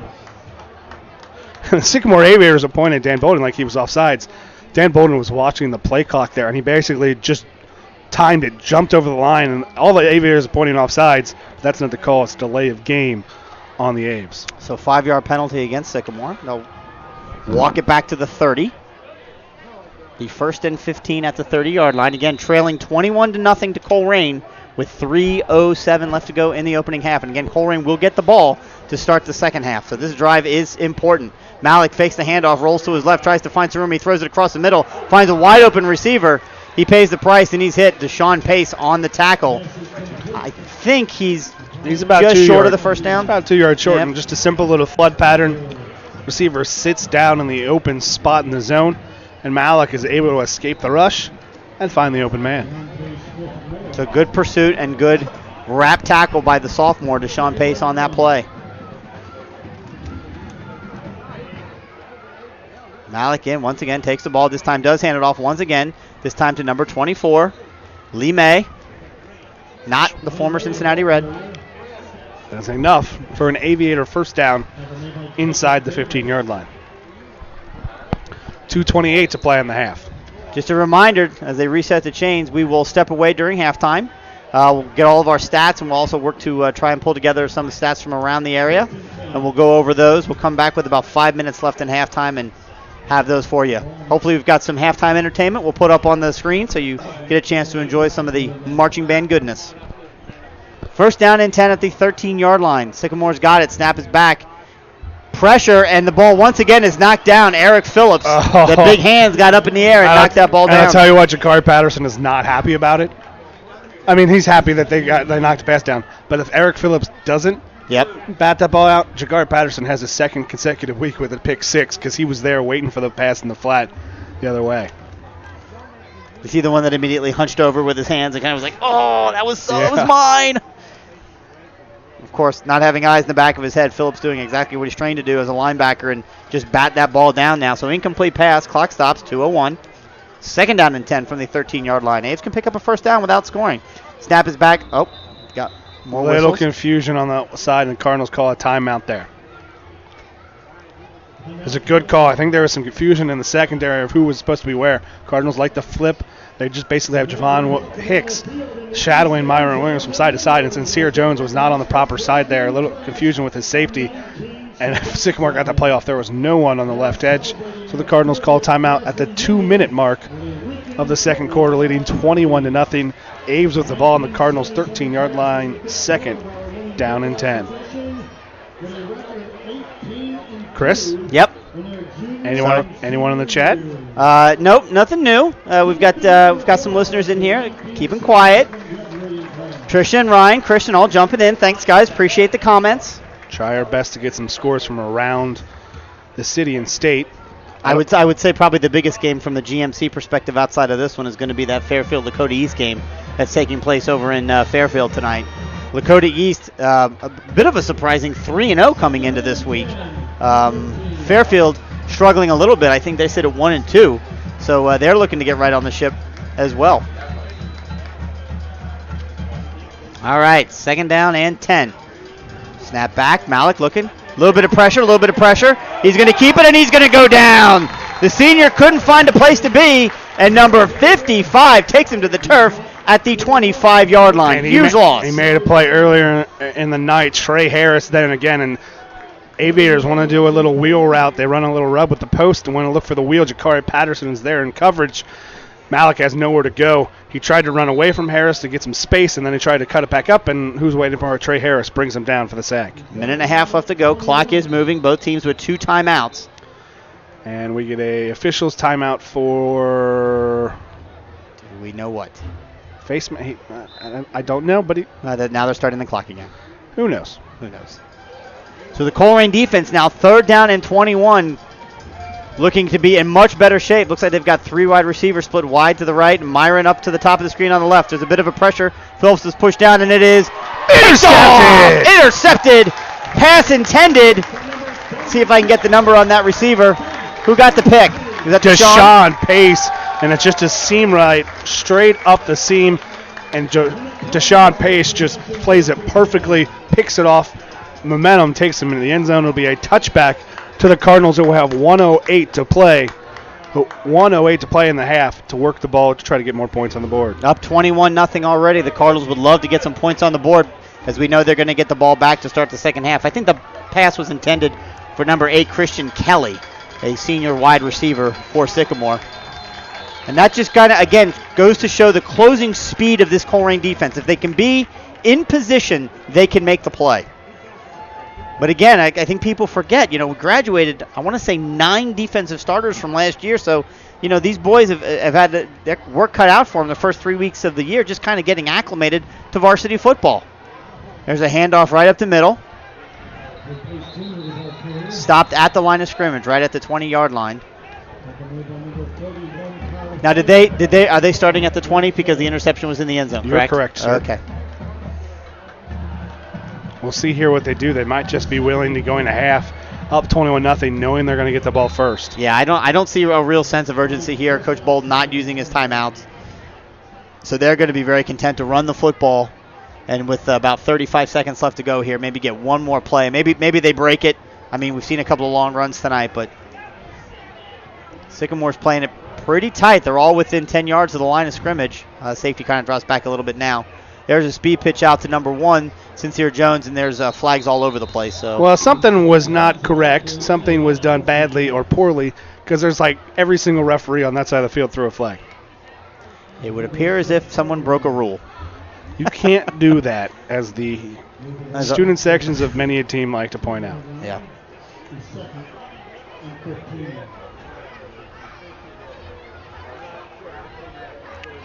So again, the Cardinals perfectly content, and you know what? Why not? Why try something a little crazy or a little ridiculous? Why push the issue? You've got a 3-touchdown lead against an undefeated Sycamore team. You're playing well. Both Luke and Dan Bolden check into the game, as well as number 63. That's Trey Hudson. He came in at center earlier. Like we said, he's the extra lineman they bring in. Didn't we have a Trey Hudson at wide receiver a few years ago? 4 years ago. Yeah. Not the same guy, though, right? Not the same guy. Totally different. 20 seconds now. There's a handoff over the middle. Ivan Pace has got it. He's going to take it up past the 20, back to the original line of scrimmage. And I would imagine that will be the last play, and it is of the first half, as Colerain will let the clock run down, and we are off to halftime. Ladies and gentlemen, your Colerain Cardinals, 1-2, looking to put a stamp on this season so far, lead the undefeated 3-0 Sycamore Aviators 21-0. We're going to go silent now, focus our camera on the midfield, so you get to see the awesome work of the bands. Hopefully, looks like Colerain's coming out first, then Sycamore. If their band's up there. And we'll come back with about 5 minutes left in the game to do all of our stats from the first half, as well as scores from around the GMC, the city, and the state. Thanks for tuning in to WeAreColerain.com.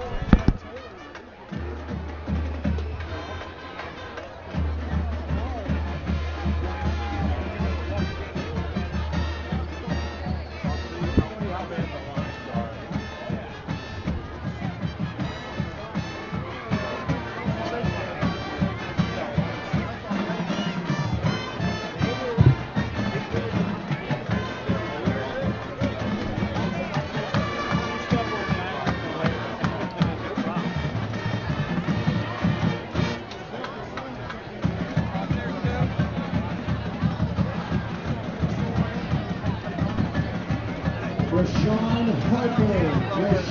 Harper. Report to the press box. Rashawn Harper. Give me another 15 minutes to go 8 to 30.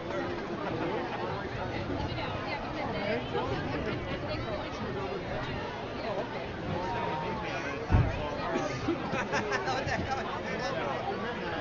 You hear it go off? Oh, you said it this morning.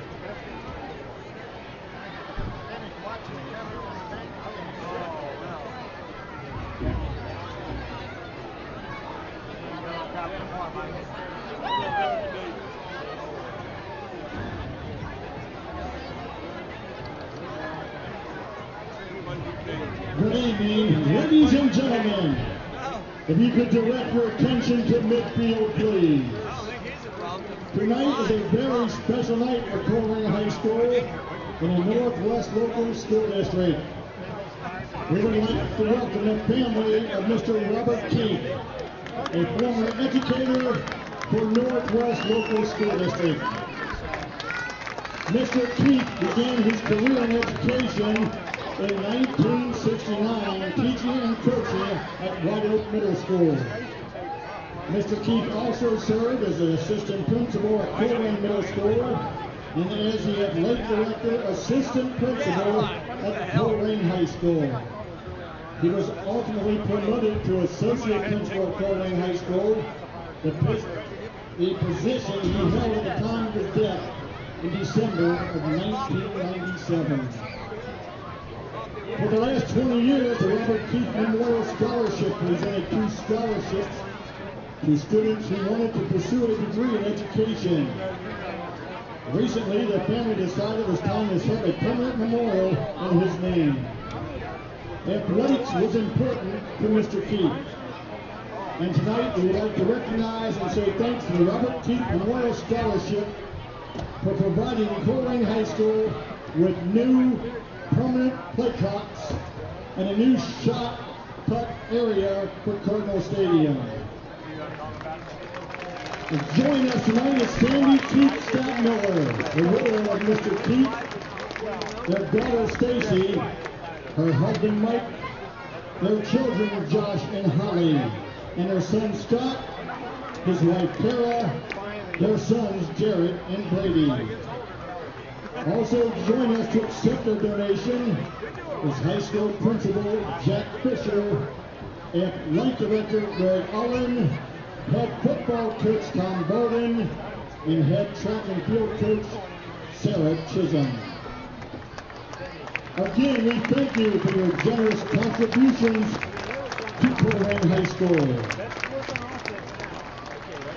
How about a big round of applause and thank you to the Robert Keith family.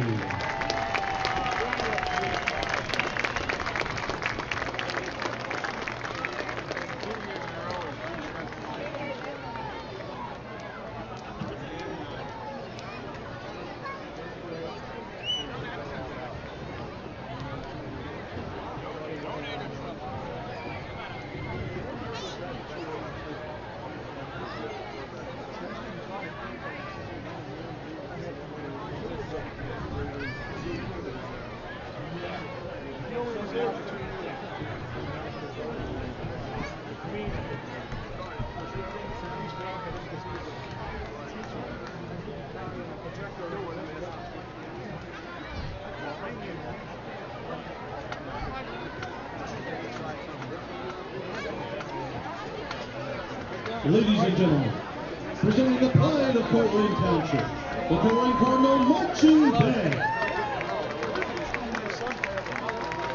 The Cardinal Band is under the direction of Jacob Page, with assistant directors Ben Greenwood and John Doyle, with assistants from Josh Reedy, Amanda Morris, Brian Hutula, and Kyle Hudson.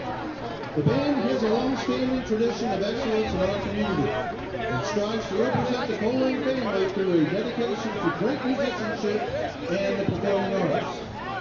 Tonight, in honor of our elementary school guests, under the field direction of drum majors David Funky and Brianna Whittle, we proudly present to you our show, Float. Hi, how are you? Your brother told me you were here.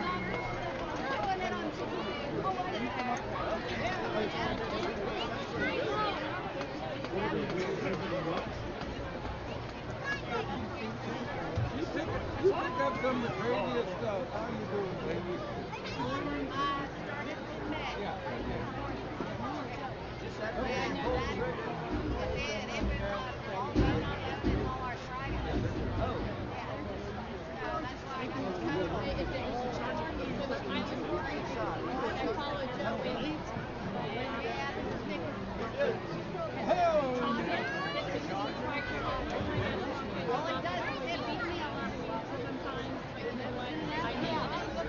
But you know what the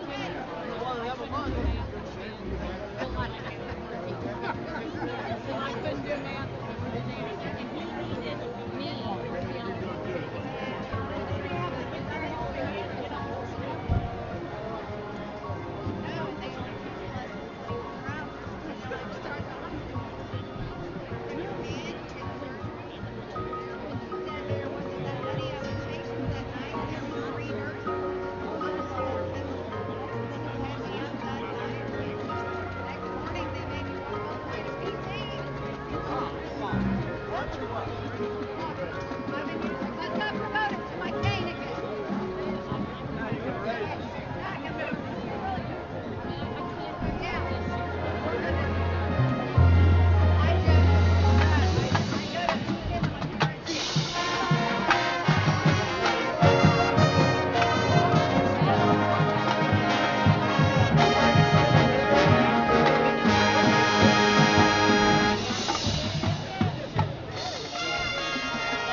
tried to replace him, but he couldn't.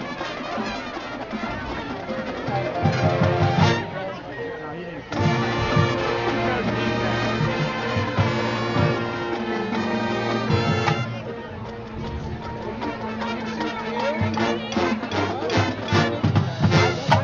Communicate with him and text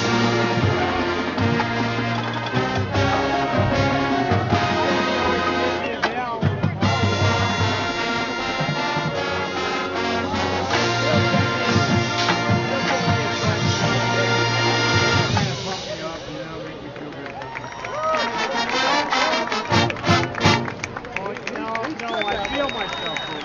That's what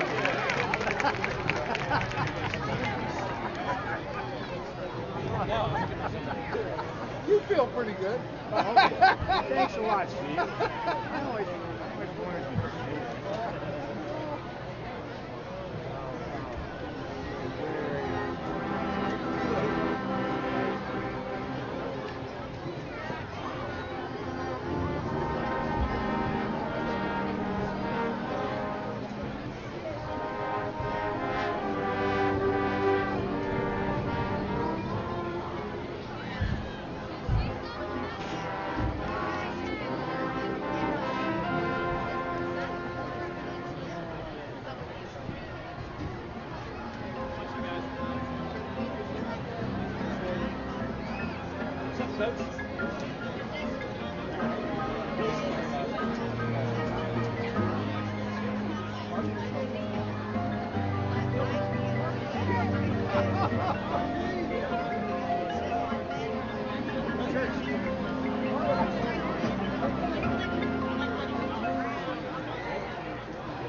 Ladies and gentlemen, here to perform with the band, Funky Town, Land of a Thousand Dances, and the Colerain Fight Song. Please welcome back to campus our Colerain Cardinal Band alumni.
Your attention, please. We have an automobile that must be moved immediately. We're up in the front lot in the grass area. License plate, Paul 1216.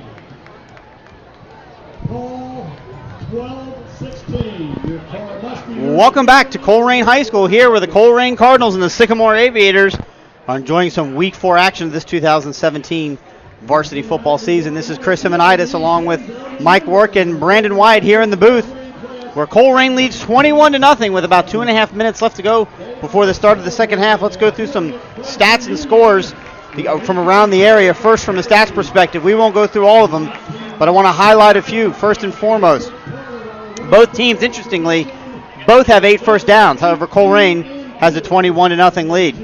Colerain Cardinals, this is the most beautiful stat I've seen. 18 rushes, 199 yards.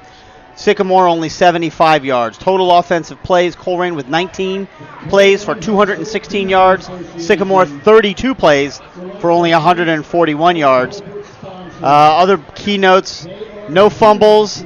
Colerain 4 penalties, 51 yards. Sycamore 3 penalties, 21 yards. Time of possession, not a surprise when you've got a quick strike offense the way that Colerain's running tonight. Only possessing the ball 7:57 of that first half, while Sycamore had it for 16:03.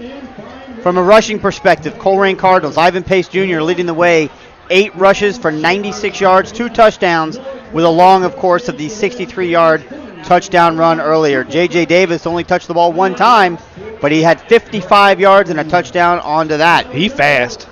Gunnar Leyendecker, 8 rushes for 41 yards, with a long of 12 and a 5.1 average, nothing wrong there. And Sincere Jones, only 1 carry for 7 yards. On the Sycamore side, Jordan McConnell, the sophomore, leading in both attempts and yards with 7 attempts for 62 yards, a long of 24, and 8.9 average. He's that scat bat we talked about. Lee May, 4 for 11. And then the quarterbacks combined, Drew Altamule and Jonathan Malik, 10 rushes, 2 yards. From a passing perspective, Gunnar Leyendecker, only 1 pass attempt on the night. He is 1 for 1 for 17 yards. Jonathan Malik is 4 of 9 for 63.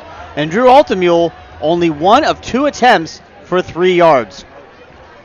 I'm just taking a look here. Anything, Brandon, you want to maybe feedback from there? J.J. Davis is fast. Yes, he is. Ivan Pace is strong. Javon Hicks makes interceptions. Yep, Javon Hicks with 1 interception on the night. Colerain with 2 so far on the night for 35 yards in returns. That's kind of a bit of the story, too, as we talked about in the pregame, that the offense needed to find an identity, and the offense has found an identity. Gunnar Leyendecker has only thrown the ball 1 time.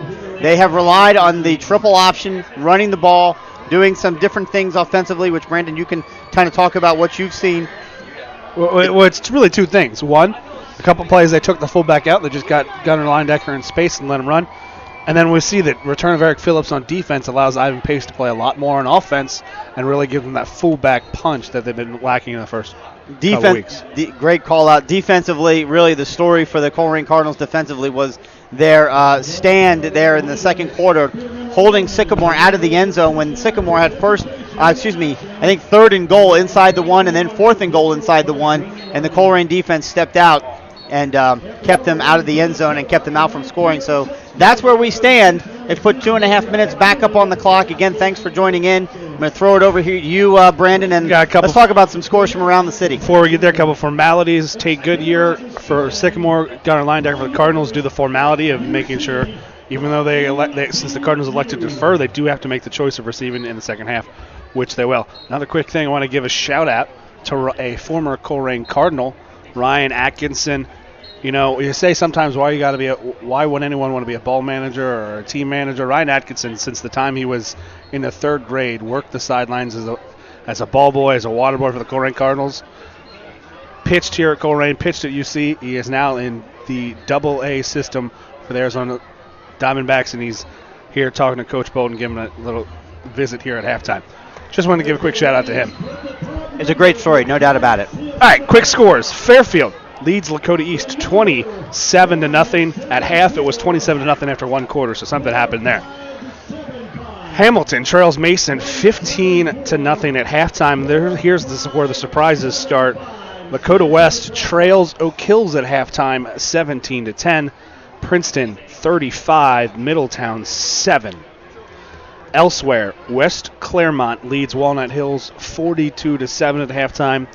St. X leads Cathedral 17-0 at halftime. Another surprise, still tied at last check. LaSalle and Scott County of Kentucky tied at 7. Wayne and Miamisburg at halftime are tied at 21. Dublin Jerome leads Dublin Scioto 15-14. Springboro over Kettering Fairmont 24-14. Anderson over Kings 14-7. Trotwood Madison over Tippecanoe. I just really wanted to say Tippecanoe up 28-10 at halftime. Taft leads Aiken 12-8. Edgewood over Northwest 27-6. Hilliard Bradley leads Hilliard Davidson 14-0. That would be the first time in school history that Davidson lost to both Bradley and Darby in the same year. Solon leads Elyria 13-6. Centerville leads Springfield 17-0. Westerville South leads Upper Arlington 7-0. Loveland over Withrow 24-6. Maslin Washington over Ursuline 21-7. And St. Ives over DC team 17-0. There are your scores from the city and from around the entire state, courtesy of Twitter and Brandon Wyatt. All the way up 71, went from Cincinnati to Cleveland.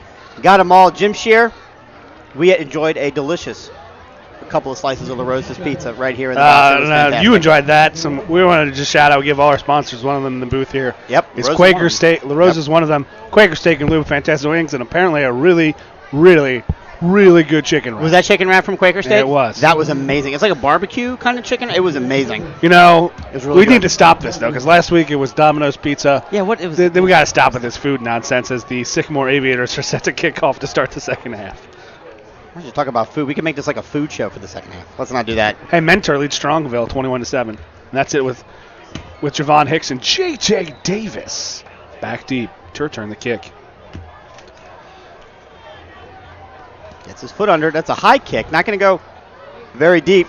Caught at the 15-yard line roughly. Taking up the middle. He's got a blocker. He's got some room. Takes it all the way out to the 45-yard line. J.J. Davis was about one man away from going the distance, but great return for the Colerain special teams. He fast. He real fast. Man, J.J. Davis, just the littlest of arm tackles slowed him down and brought him down, but man, he hit that hole fast. Wow. I'm not going to be able to eat my cookie and do this at the same time. Really upset. Well, I have to eat my cookie because Brian's not here to eat it. So I feel like I need to. We apologize for all of you listening at home. Try to maintain a professional decorum. We're amateurs. 21-0 Colerain. Gunnar Leyendecker under center. Takes the ball, fakes the handoff, keeps himself. Tries to roll around. Missed tackle out to the 50-yard line.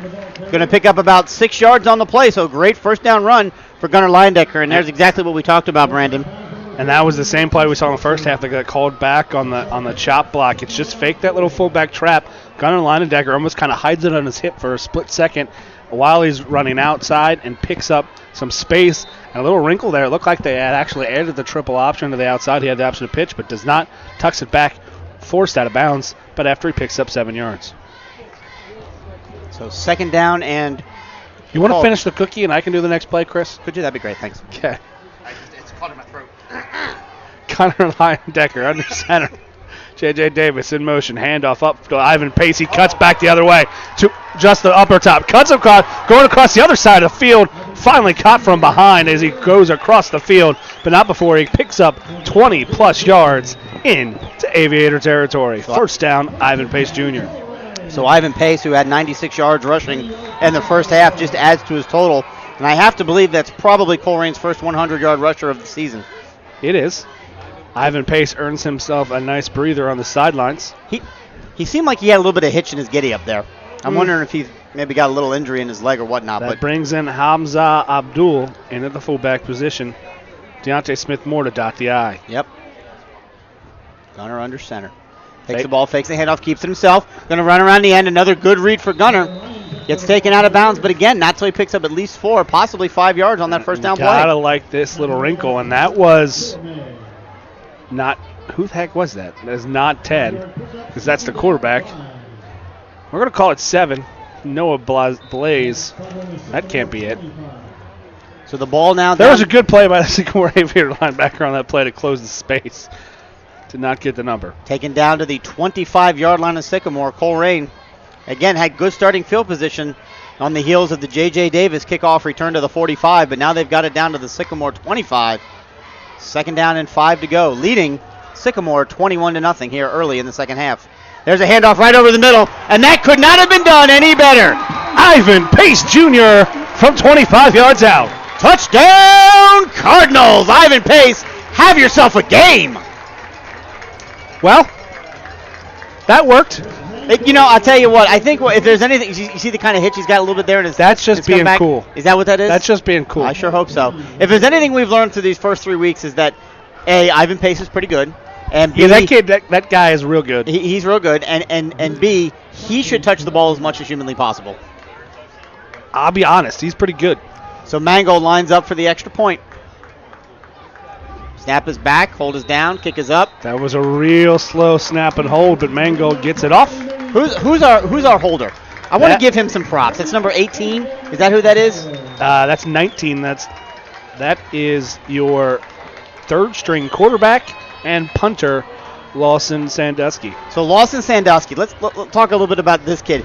We've had a couple of snaps we've seen throughout the year from the snapper who they're a little high, they're a little off to the side. He's doing a phenomenal job bringing that ball back around for Mangold to put the points up through. So again, kicking is a three-person operation: the snapper, the holder, and the kicker, and they are doing a great job, especially Mr. Sandusky, on bringing those things around. I love how J.J. Davis has this fantastic kick return. Linedecker makes a nice play. Ivan Pace Jr. just carries the offense for a touchdown. The offensive line opens up in holes, and you're talking about the holder. Hey man, every job is important, man. It's a team game. It's a team game. I really could use a glass of milk. You're still eating cookies? How many cookies do you have? You gave me 2. Is this like the infamous hot dog game where you just got hot dogs in your pocket and you're pulling out cookies now? Dude, seriously, I'm going to choke. That's a good cookie.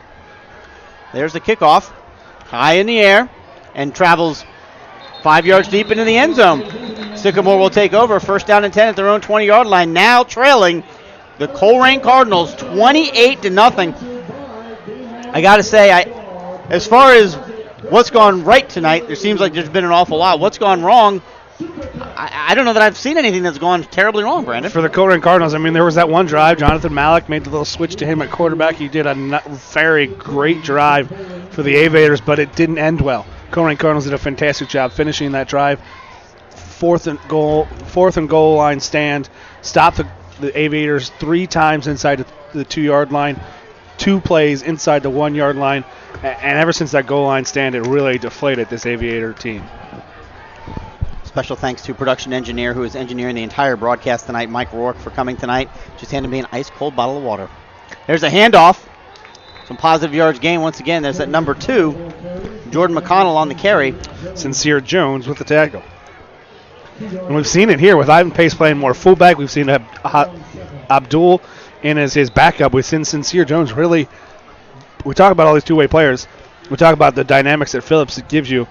Sincere Jones, he got 1 carry in the first half. He's been playing almost exclusively defense in this game. It's been very interesting. And Deontay Smith-Moore, same thing. We'll get to that in just a minute. 2nd down and 8 at the 22.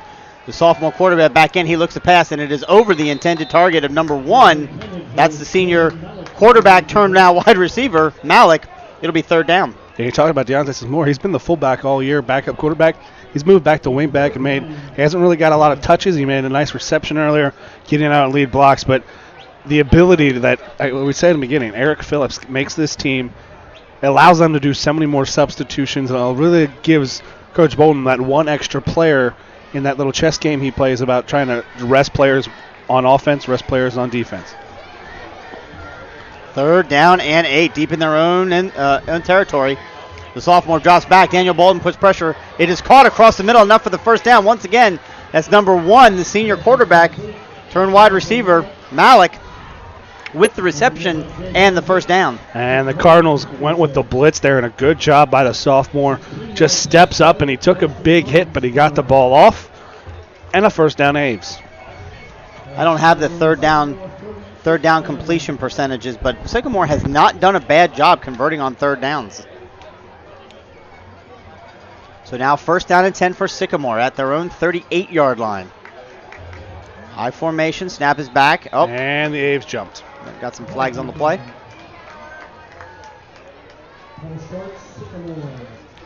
False start to call.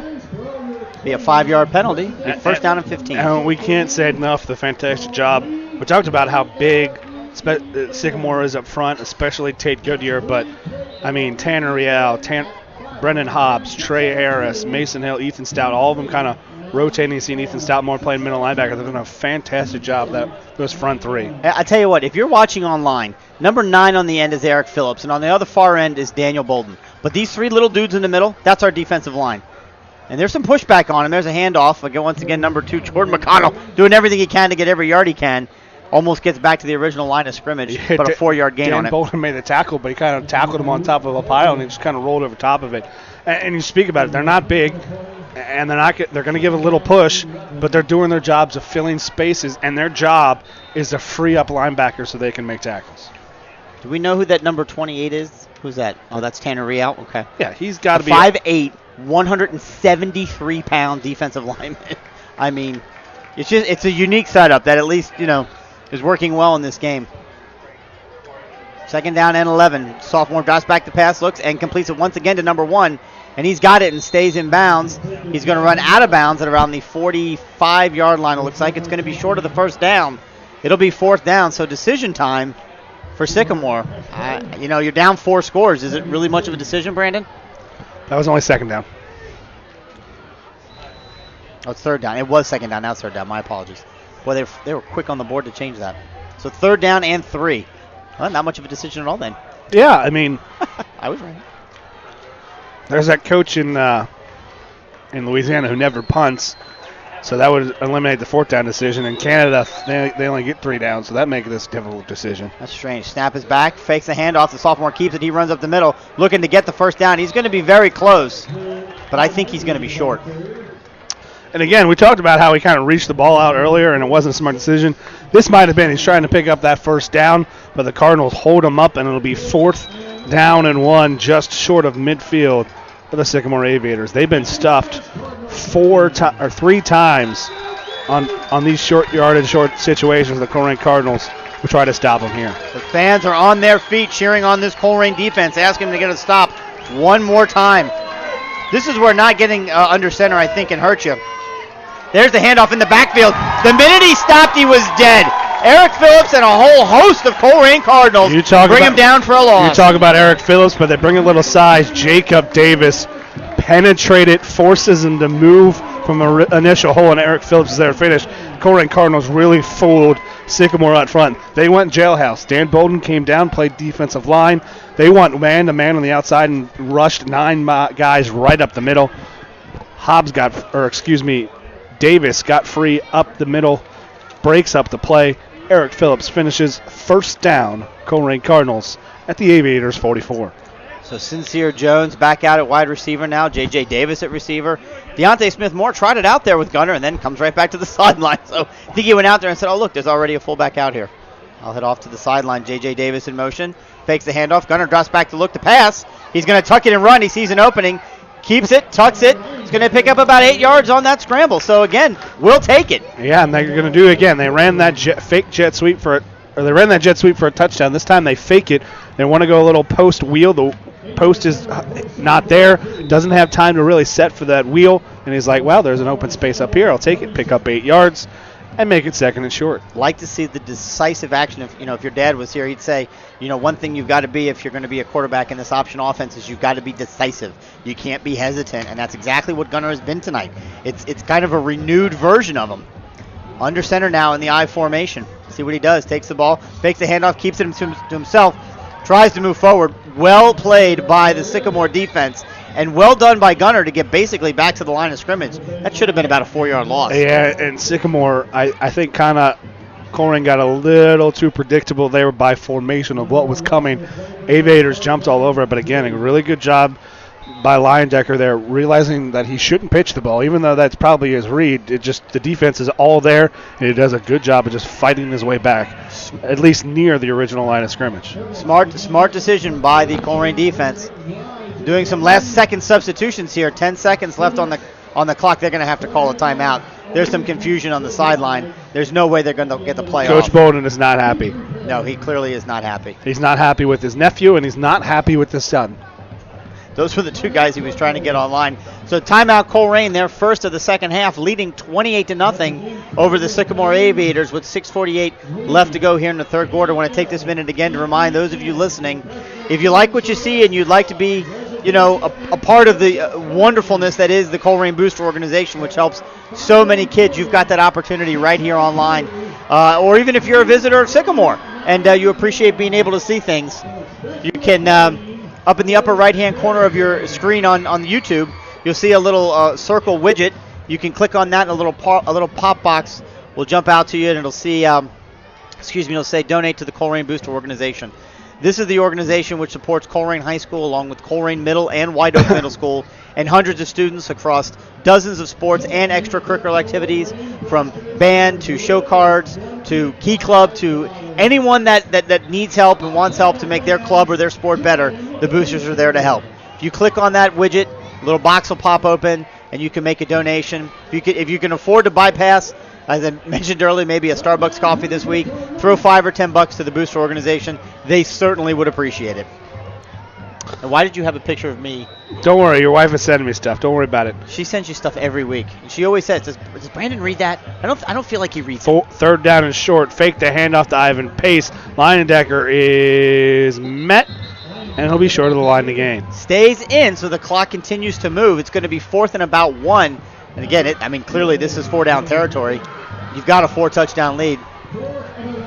And that's what they're going to do, and they're going to bring in an extra tight end. They brought in Bowden there, and I think Coach Bowden got a little cute there. Tried that fake fullback one too many times. I think he should just give it to Ivan Pace here. Get another substitution as Luke Bowden and Dan Bowden will join Ivan Pace in the backfield. Have we seen Eric Phillips on offense? We have not. Okay. I'm going to guess that this ball is going to go behind one of the Bowdens. Well, let's see. Well, if they run to the left like they did earlier. 4th down for the Cardinals. Gunner takes it, hands it off to Ivan Pace. He's got it. Stays on his feet and gets it down to the 29-yard line. Enough for the Colerain. 1st down. It's hard to stop Ivan when he gets moving. Well, here's the thing. Not only did I say he's going to go behind Abe Bowden, they set Luke in motion, and they went behind both of them. And Luke Bowden kind of got his man pancaked. Ivan Pace kind of fell forward. 1st down Cardinals. And again, if you want to reach us, it's radio at wearecolerain.com on the booth. I'd like to give another shout-out, Chris, to Nicholas Himonitis.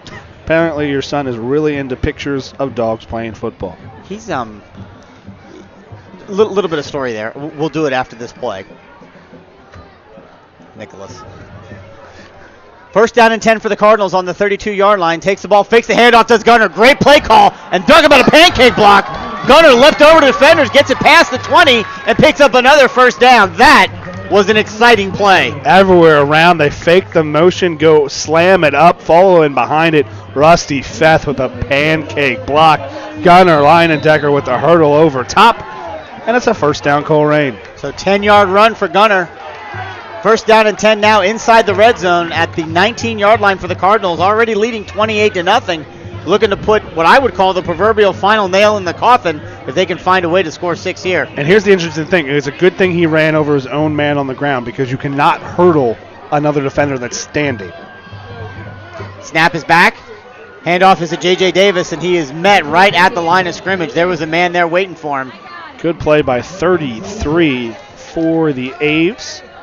That is Johnny Bothan, and Ivan Pace just missed the block there. Yeah. He's been good all night. He was not good on that play. Yeah, J.J. came around on that sweep, and the defender was just right there waiting for him. Like, oh, hello. So just real quick, Nicholas, my son, he's gone into 6th grade, just picked up an iPad this year as part of their curriculum in 6th grade at his school, and he has become a huge fan of the iPad and email.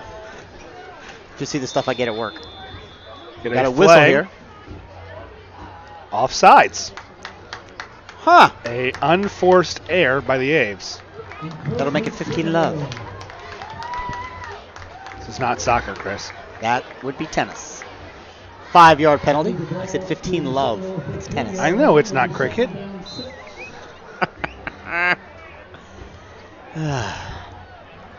4:22 left to go here in the third quarter. J.J. Davis in motion. Handoff is over the middle. Ivan Pace. 6 points. Touchdown, Cardinals. There's a late flag. I'm not sure exactly what that's for. I can only assume it's somebody got mouthy or somebody pushed somebody.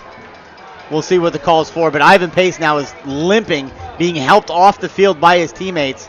I think it's time for young Ivan to sit for the rest of the night. That's probably going to happen. Yeah. I think he just kind of rolled his ankle as he fell in over top. That could be. Coach Bolden is one of the first ones there to say, all right, what's going on here? Let's see what the penalty is against Sycamore, unsportsmanlike conduct, and another one against Colerain. So offsetting penalties.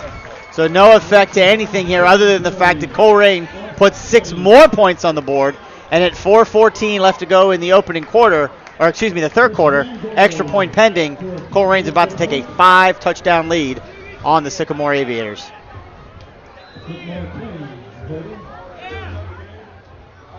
Snap is back, hold is down. Good snap that time. Kick is up, and it is beautiful right through the uprights. And the Colerain Cardinals, with a 35-0 lead, are absolutely in control of this football game. And you like to see that on the sidelines. Immediately after coming to the sidelines, Ivan Pace having a little conversation with trainer John Martini. And just, hey, it's not serious, but it's one of those, you know what, you've done your job tonight. It's probably, let's take it easy the rest of the night. Yeah, you can see Tom patting him on the helmet saying, you're done. You're finished. You need to rest. Because, again, we talked about it in the pregame. There's only 75 kids on this combined JV varsity roster.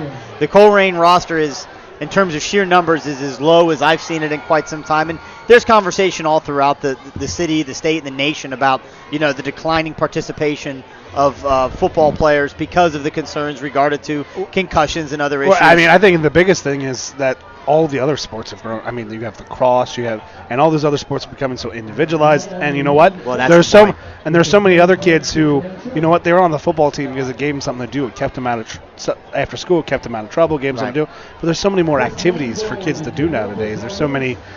That's a great point. It's a little bit of this, it's a little bit of that. There's so many multitude of factors. It's hard to narrow it down to just one thing. But we do know that participation clearly is down with a roster of 75. So you need to keep the guys healthy that are really good, and Ivan is one of those guys. So Mangold's kick into the end zone. Touchback Aviators, and with that 35-point lead, the clock will begin to run. So that's going to speed up this game pretty quickly. Brandon, you want to take some time maybe and see if you can find some updated scores, and I'll commentate from here throughout. We can do that too. Let's do that. I could look for more dog pictures to send to your son too. So with 3:41 to go, and again the clock is rolling. Colerain is up 35-0 on Sycamore. Again, Sycamore came into this game 3-0 off of the heels of a big program victory last week in what they call the Battle of the Sky Trophy between Sycamore and Mason. Get it? Aviators and Comets. Oh man, it's a play on words, Chris. It's a pun. Snap is back. Malik back in a quarterback now. Tries to run right up through the middle, and Dan Bolden says, nope, shop's closed. No gain on the play. It'll be 2nd down and 10. Again, the clock is going to run now with a 35-point lead, and we're going to zip right through. The clock will only stop on change of possession or injury.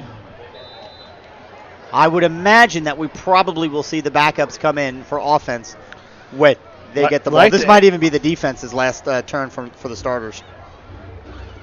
Cardinals will hope to get this little nugget here we'll get after this play. Snap is back. Malik drops back. Oh, excuse me. No, that was the sophomores back in there, way over the intended target's head. That was number 41, Myron again. 3rd down and 10. Little update here from Inquirer writer Adam Baum. Sycamore has not been shut out since 2009, so the Cardinals really want to hold on to this. Well, that's fairly impressive. That's 8 years. Yeah, it's pretty good. Hey, look, this Sycamore team, and again, maybe not the entire team, but a large contingent of this team, I think, was, they made it to the regional finals last year. They beat Mason in the playoffs, and they, quite frankly, and I think they would admit it as well, had St. X on the ropes. They had a couple of bad snaps go their way, maybe a call, no call that should have happened, and it didn't work out for them, but there's pressure right across the middle. Picked off. I believe that is number 4. Dan Bolden breaks 2 tackles, 3 tackles, can't get to the end zone, but he's down to the 5-yard line. Daniel Bolden sitting right there in the middle of coverage, saw that ball, picked it right out of midair, and the big fella takes it all the way down just to the 6-yard line, I think is where they're going to mark him. And the Colerain offense will come on with 1:55 left to go in the third quarter, already up 35-0, looking to pour it on a little bit more. And, I mentioned it before the game, and I think it's definitively we can say this is a statement game. This Colerain offense the first 3 weeks, quite frankly, looked very pedestrian. They looked a little lost, struggling to find kind of their identity, and there's no doubt that in this game they have come out and they have found their identity. And let's not, how good the Sycamore team is. Everyone thought we should have beat St. X last year in the playoffs.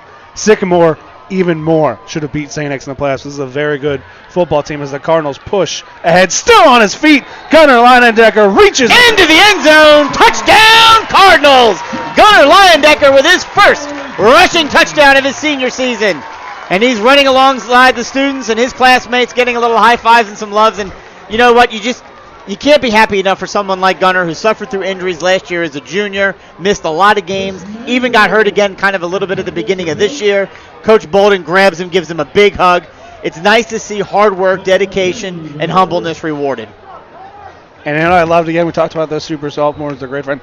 The first person to come out and congratulate him was J.J. Davis. How about that? I mean, no one cares who gets the touchdowns, they just want to score touchdowns. Snap is back, hold is down, kick is up, and I'll tell you what, the more and more I see that ball come off Mangold's foot, the more and more I think we got ourselves a real kicker here. So the extra point is good, and with a minute 23 left to go in the third quarter, Colerain has effectively put this one on ice, leading 42-0 over the, again, previously undefeated Sycamore Aviators. Lest there be any doubt who the king of the GMC still is, it is your Colerain Cardinals. Couple updates. Ivan Pace has 12 carries for 160 yards and 4 touchdowns. Oh. Couple score updates. It was a close game, but is no longer. Anderson has opened it up on Kings 27-7. That was surprising when you read that score earlier, 14-7. I expect Anderson to really come out in that game. Mason has added another touchdown. They lead 22-0 over Hamilton. LaSalle has opened it up over Scott County. They now lead 21-7. Harrison leads Ross 24-0. There you go, Wildcats. Down 24-14. 2 unanswered touchdowns. Fairmont now leads Springboro 28-24. And man, Region 4 hasn't been hurting for hard points here. You are not kidding. There's the kickoff once again, and it's going to go into the end zone for I think the 4th consecutive kickoff. Look at the Cardinals special teams. They're racing each other into the end zone, seeing who can get down there first. Love to see the Cardinals flying high tonight. They are breaming with confidence, feeling good about themselves. And again, it's tough when you start off the year against schools like St. X and LaSalle, defending Division I and Division II state champions respectively. It kind of takes you a little while to get your feet underneath you, and it seems as if Colerain has done that in spades tonight. Ivan Pace tried to sneak back into the field. Colerain defense's steps said, no, it's time to come out. I'm pretty sure Coach Bolden is having a very animated conversation with his coaches saying, I don't want that boy anywhere near the field again. Sit him down. I don't know what he's saying. I'm totally making that up. We did a couple substitutions now across the board. Number 42, Daryl Patrick, into the game at middle linebacker. Yep. Is that number 42 yet? Yeah, he's my dad's favorite player at all 5'4" at middle linebacker. Loves him. Their snap is back, hand off to number 2, McConnell. He takes it up to about the 24-yard line. And Trey Hudson had the initial contact there, but you know who made the tackle? Number 42, Daryl Patrick. Mr. Patrick on the tackle. That's going to be the last play of the third quarter as the Colerain Cardinals lead 42-0 heading into the fourth quarter. It's a running clock. Stay with us. The real question is, and here's the exciting part, Brandon just mentioned it, Sycamore has not been shut out since 2009. Let's see if this defense can secure it. And you know who's never going to win a foot race? Coach Joseph. Coach Joseph. So Cardinals obviously sprinting to the other sidelines to show kind of fourth quarter ready.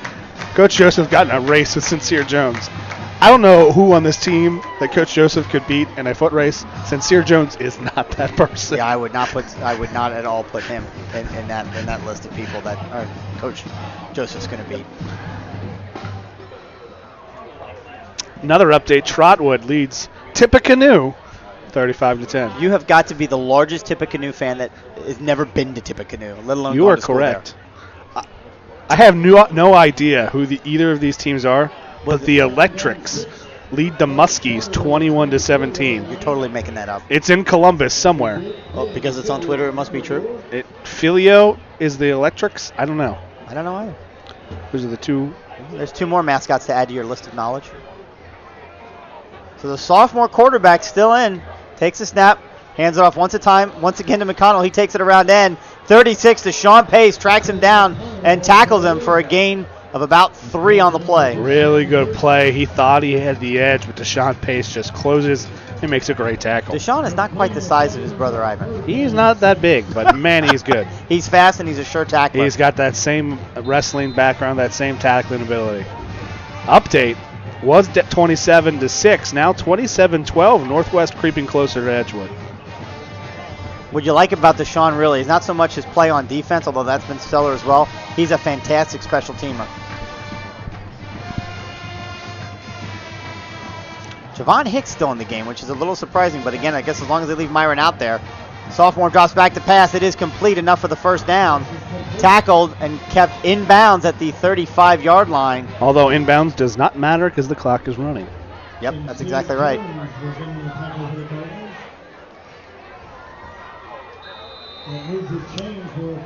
Referees have picked up their pace as well a little bit.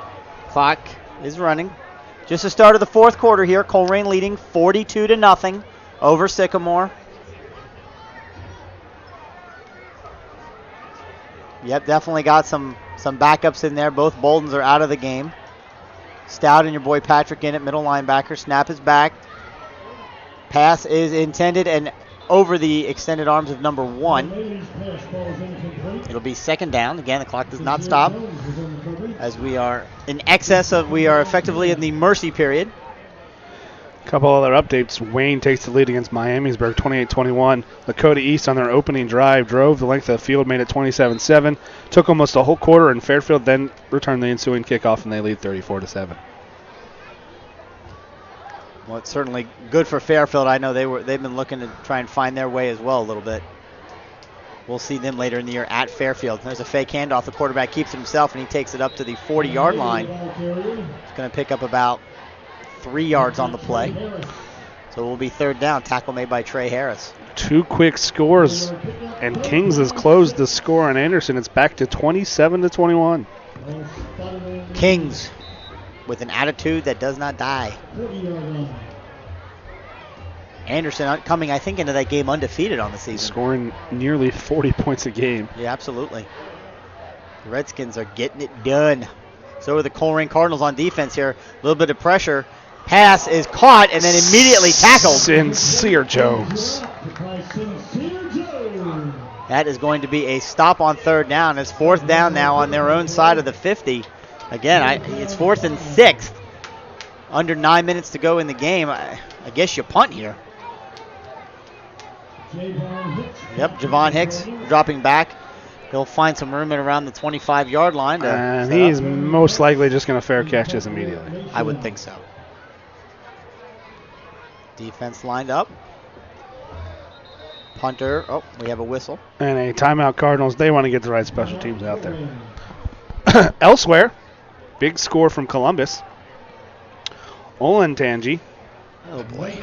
Leads Dublin Kaufman 17-14 after the end of 3 quarters. Would you mind telling me which Olentangy that is? Just Olentangy. Just Olentangy? Because there's Olentangy Liberty, there's Olentangy Orange. Yep, and then there's Olentangy. And there's just Olentangy. Isn't there a North Olentangy? I have no idea. I just know No, that's North Olmsted. Never mind. I don't even know if that's a school. I think it is. North Olmsted is a school. It is. There you go. What's their mascot? You have no idea. There's no way. It is. Don't you can? What are you gonna Google it? St. X leads 31-0 over Cathedral. Yeah, look, St. X is a force. I mean, there's no doubt about it. Cathedral came into that game 1-3. They played a very difficult schedule, but again, you're talking about a 1-3 team from Indianapolis at St. X. That's just not going to bode well for them. Snap is back. Here comes the punt. Immediately fair caught. Yep. Javon didn't even hesitate.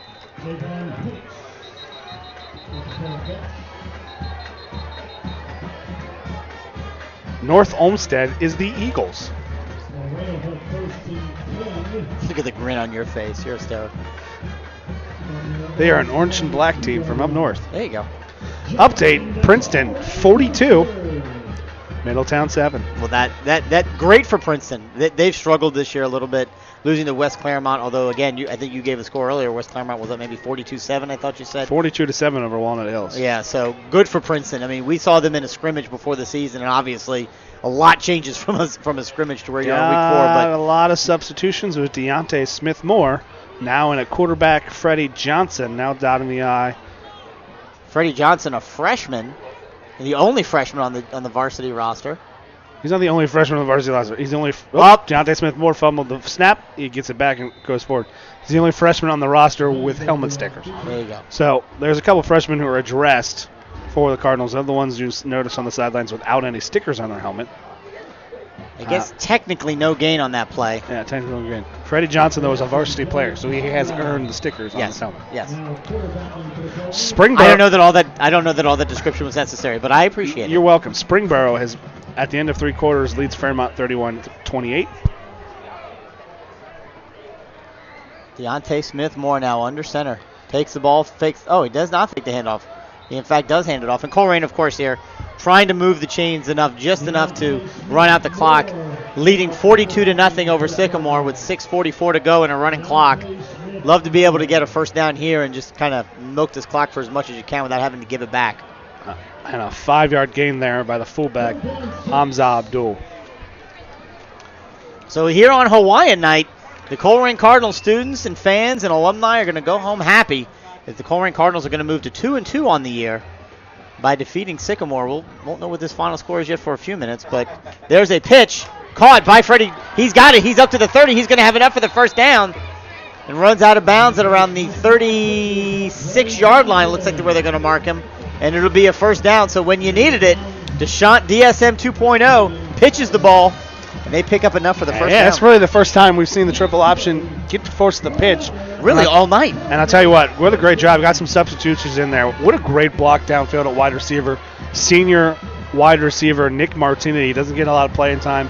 He made a great block on their edge that set up the first down.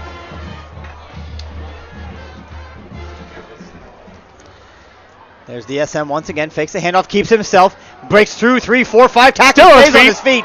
Deontay Smith-Moore is going to be in the open. We'll see how far he can run. He's running down the far sideline. Still on his feet. Unbelievable balance all the way down to inside the 5-yard line. DSM 2.0 wanting to find the room that he gets, and he's all the way at first and goal for the Cardinals. How did he break all of those tackles? I don't know, but the referee is still down here. He hasn't moved the chains. There's a holding downfield.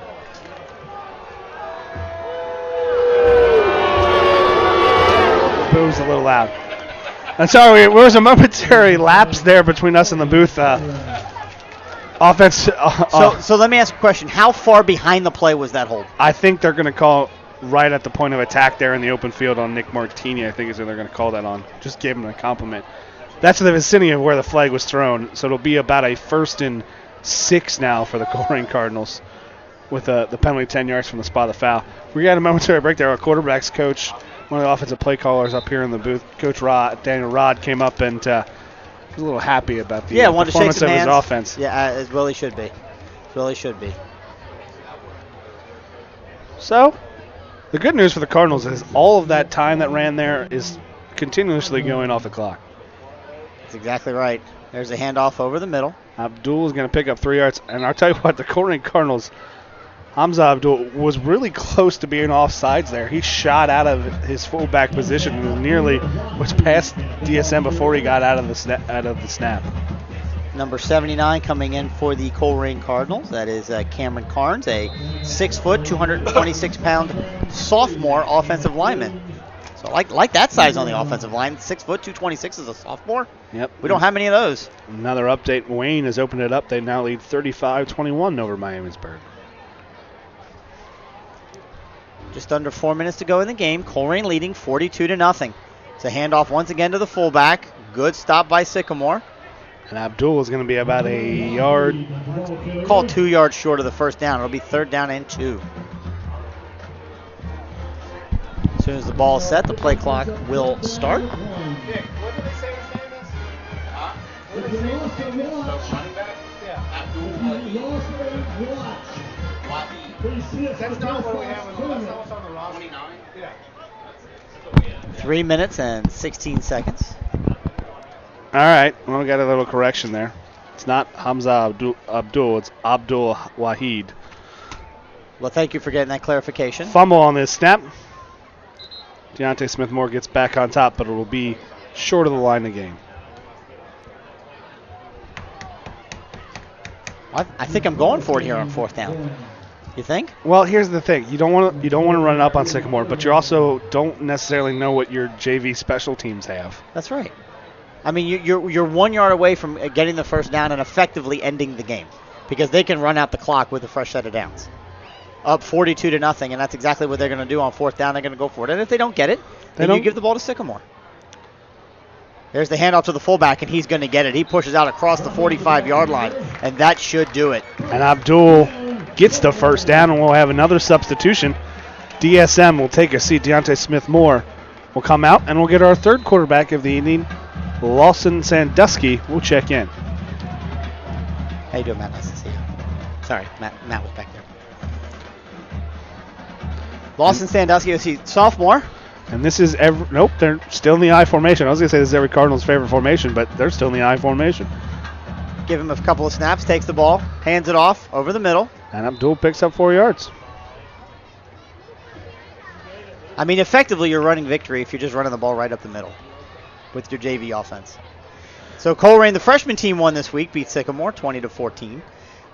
The varsity team's going to win tonight, it looks like, by a final of 42-0, barring somebody breaking something here in the last minute and a half. So tomorrow, the JV team at Sycamore will go for the program sweep for the Colerain Cardinals here in week 4. Couple more updates. I promise, Chris, this is the last time. Hughes leads Woodward 28-6. Covcath beat Beechwood 38-3 as Sandusky keeps it and is tackled for a loss. I think they gave the carry to Wahid, but I don't think that was true at all. And the last time I get to say it tonight, Trotwood scores again. They lead Tippecanoe 42-10. Oak Hills is now tied with Lakota West 17-17, so West trying to mount a comeback. Under 1 minute to play here at Colerain High School. The crowds have thinned out. They've started making their ways to the and the now lot. we're in every Cardinals' favorite formation. That's right. You see the Sandusky comes out. Who went in to take the snap? Still Sandusky. Oh, is it? Okay, I think 18 came out. Sandusky takes the snap, Steps takes back. a knee. Yep. And that will do it. 30 seconds remaining. The play clock will not set until the referees signal it. And the referees have not signaled it, meaning the clock will go. And that will do it. Well, the Colerain Cardinals needed a statement win tonight, per my words and my words only, and I have to say, without question, they delivered it. Welcoming the undefeated 3-0 Sycamore Aviators and giving them their first loss of the year in convincing fashion, shutting them out 42-0. Sycamore's first shutout since 2009. Colerain with a much-needed win with confidence on the board as they get ready to go on the road next week and play at Hamilton. Brandon, your final thoughts.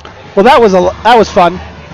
We saw it all from the Cardinals. We saw them opening it up on offense. We saw their defense be stout. We saw a long J.J. Davis run. We saw a long Ivan Pace run. We saw an interception. We saw a goal line stand by the Colerain defense.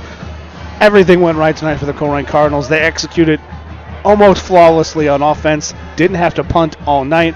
They stopped the Sycamore Aviators almost the entire time, and then one time they gave it up. Again, like we said, a goal line stand. Couldn't have said it any better myself. We don't typically give a player of the game, but if we had to give a player of the game, my vote goes to Ivan Pace. Brandon, I assume you probably feel the exact same way. I mean, I would give it to the offensive line, but I would give it to the offensive line every single time. I know. But I'd safe to say on 12 carries for 160 yards plus and 4 touchdowns, plus a couple tackles, yeah, Ivan Pace Jr. So for Brandon Wyatt and Mike Rourke, along with Jason Helfrich, Al Gabriel, and Alex Kaiser, this is Chris Himanitis from WeAreColerain.com thanking you for watching tonight's broadcast. And we invite you to watch next week as the Colerain Cardinals travel to Hamilton, take on Big Blue at the midway point of the 2017 season. So long, and thanks for tuning in.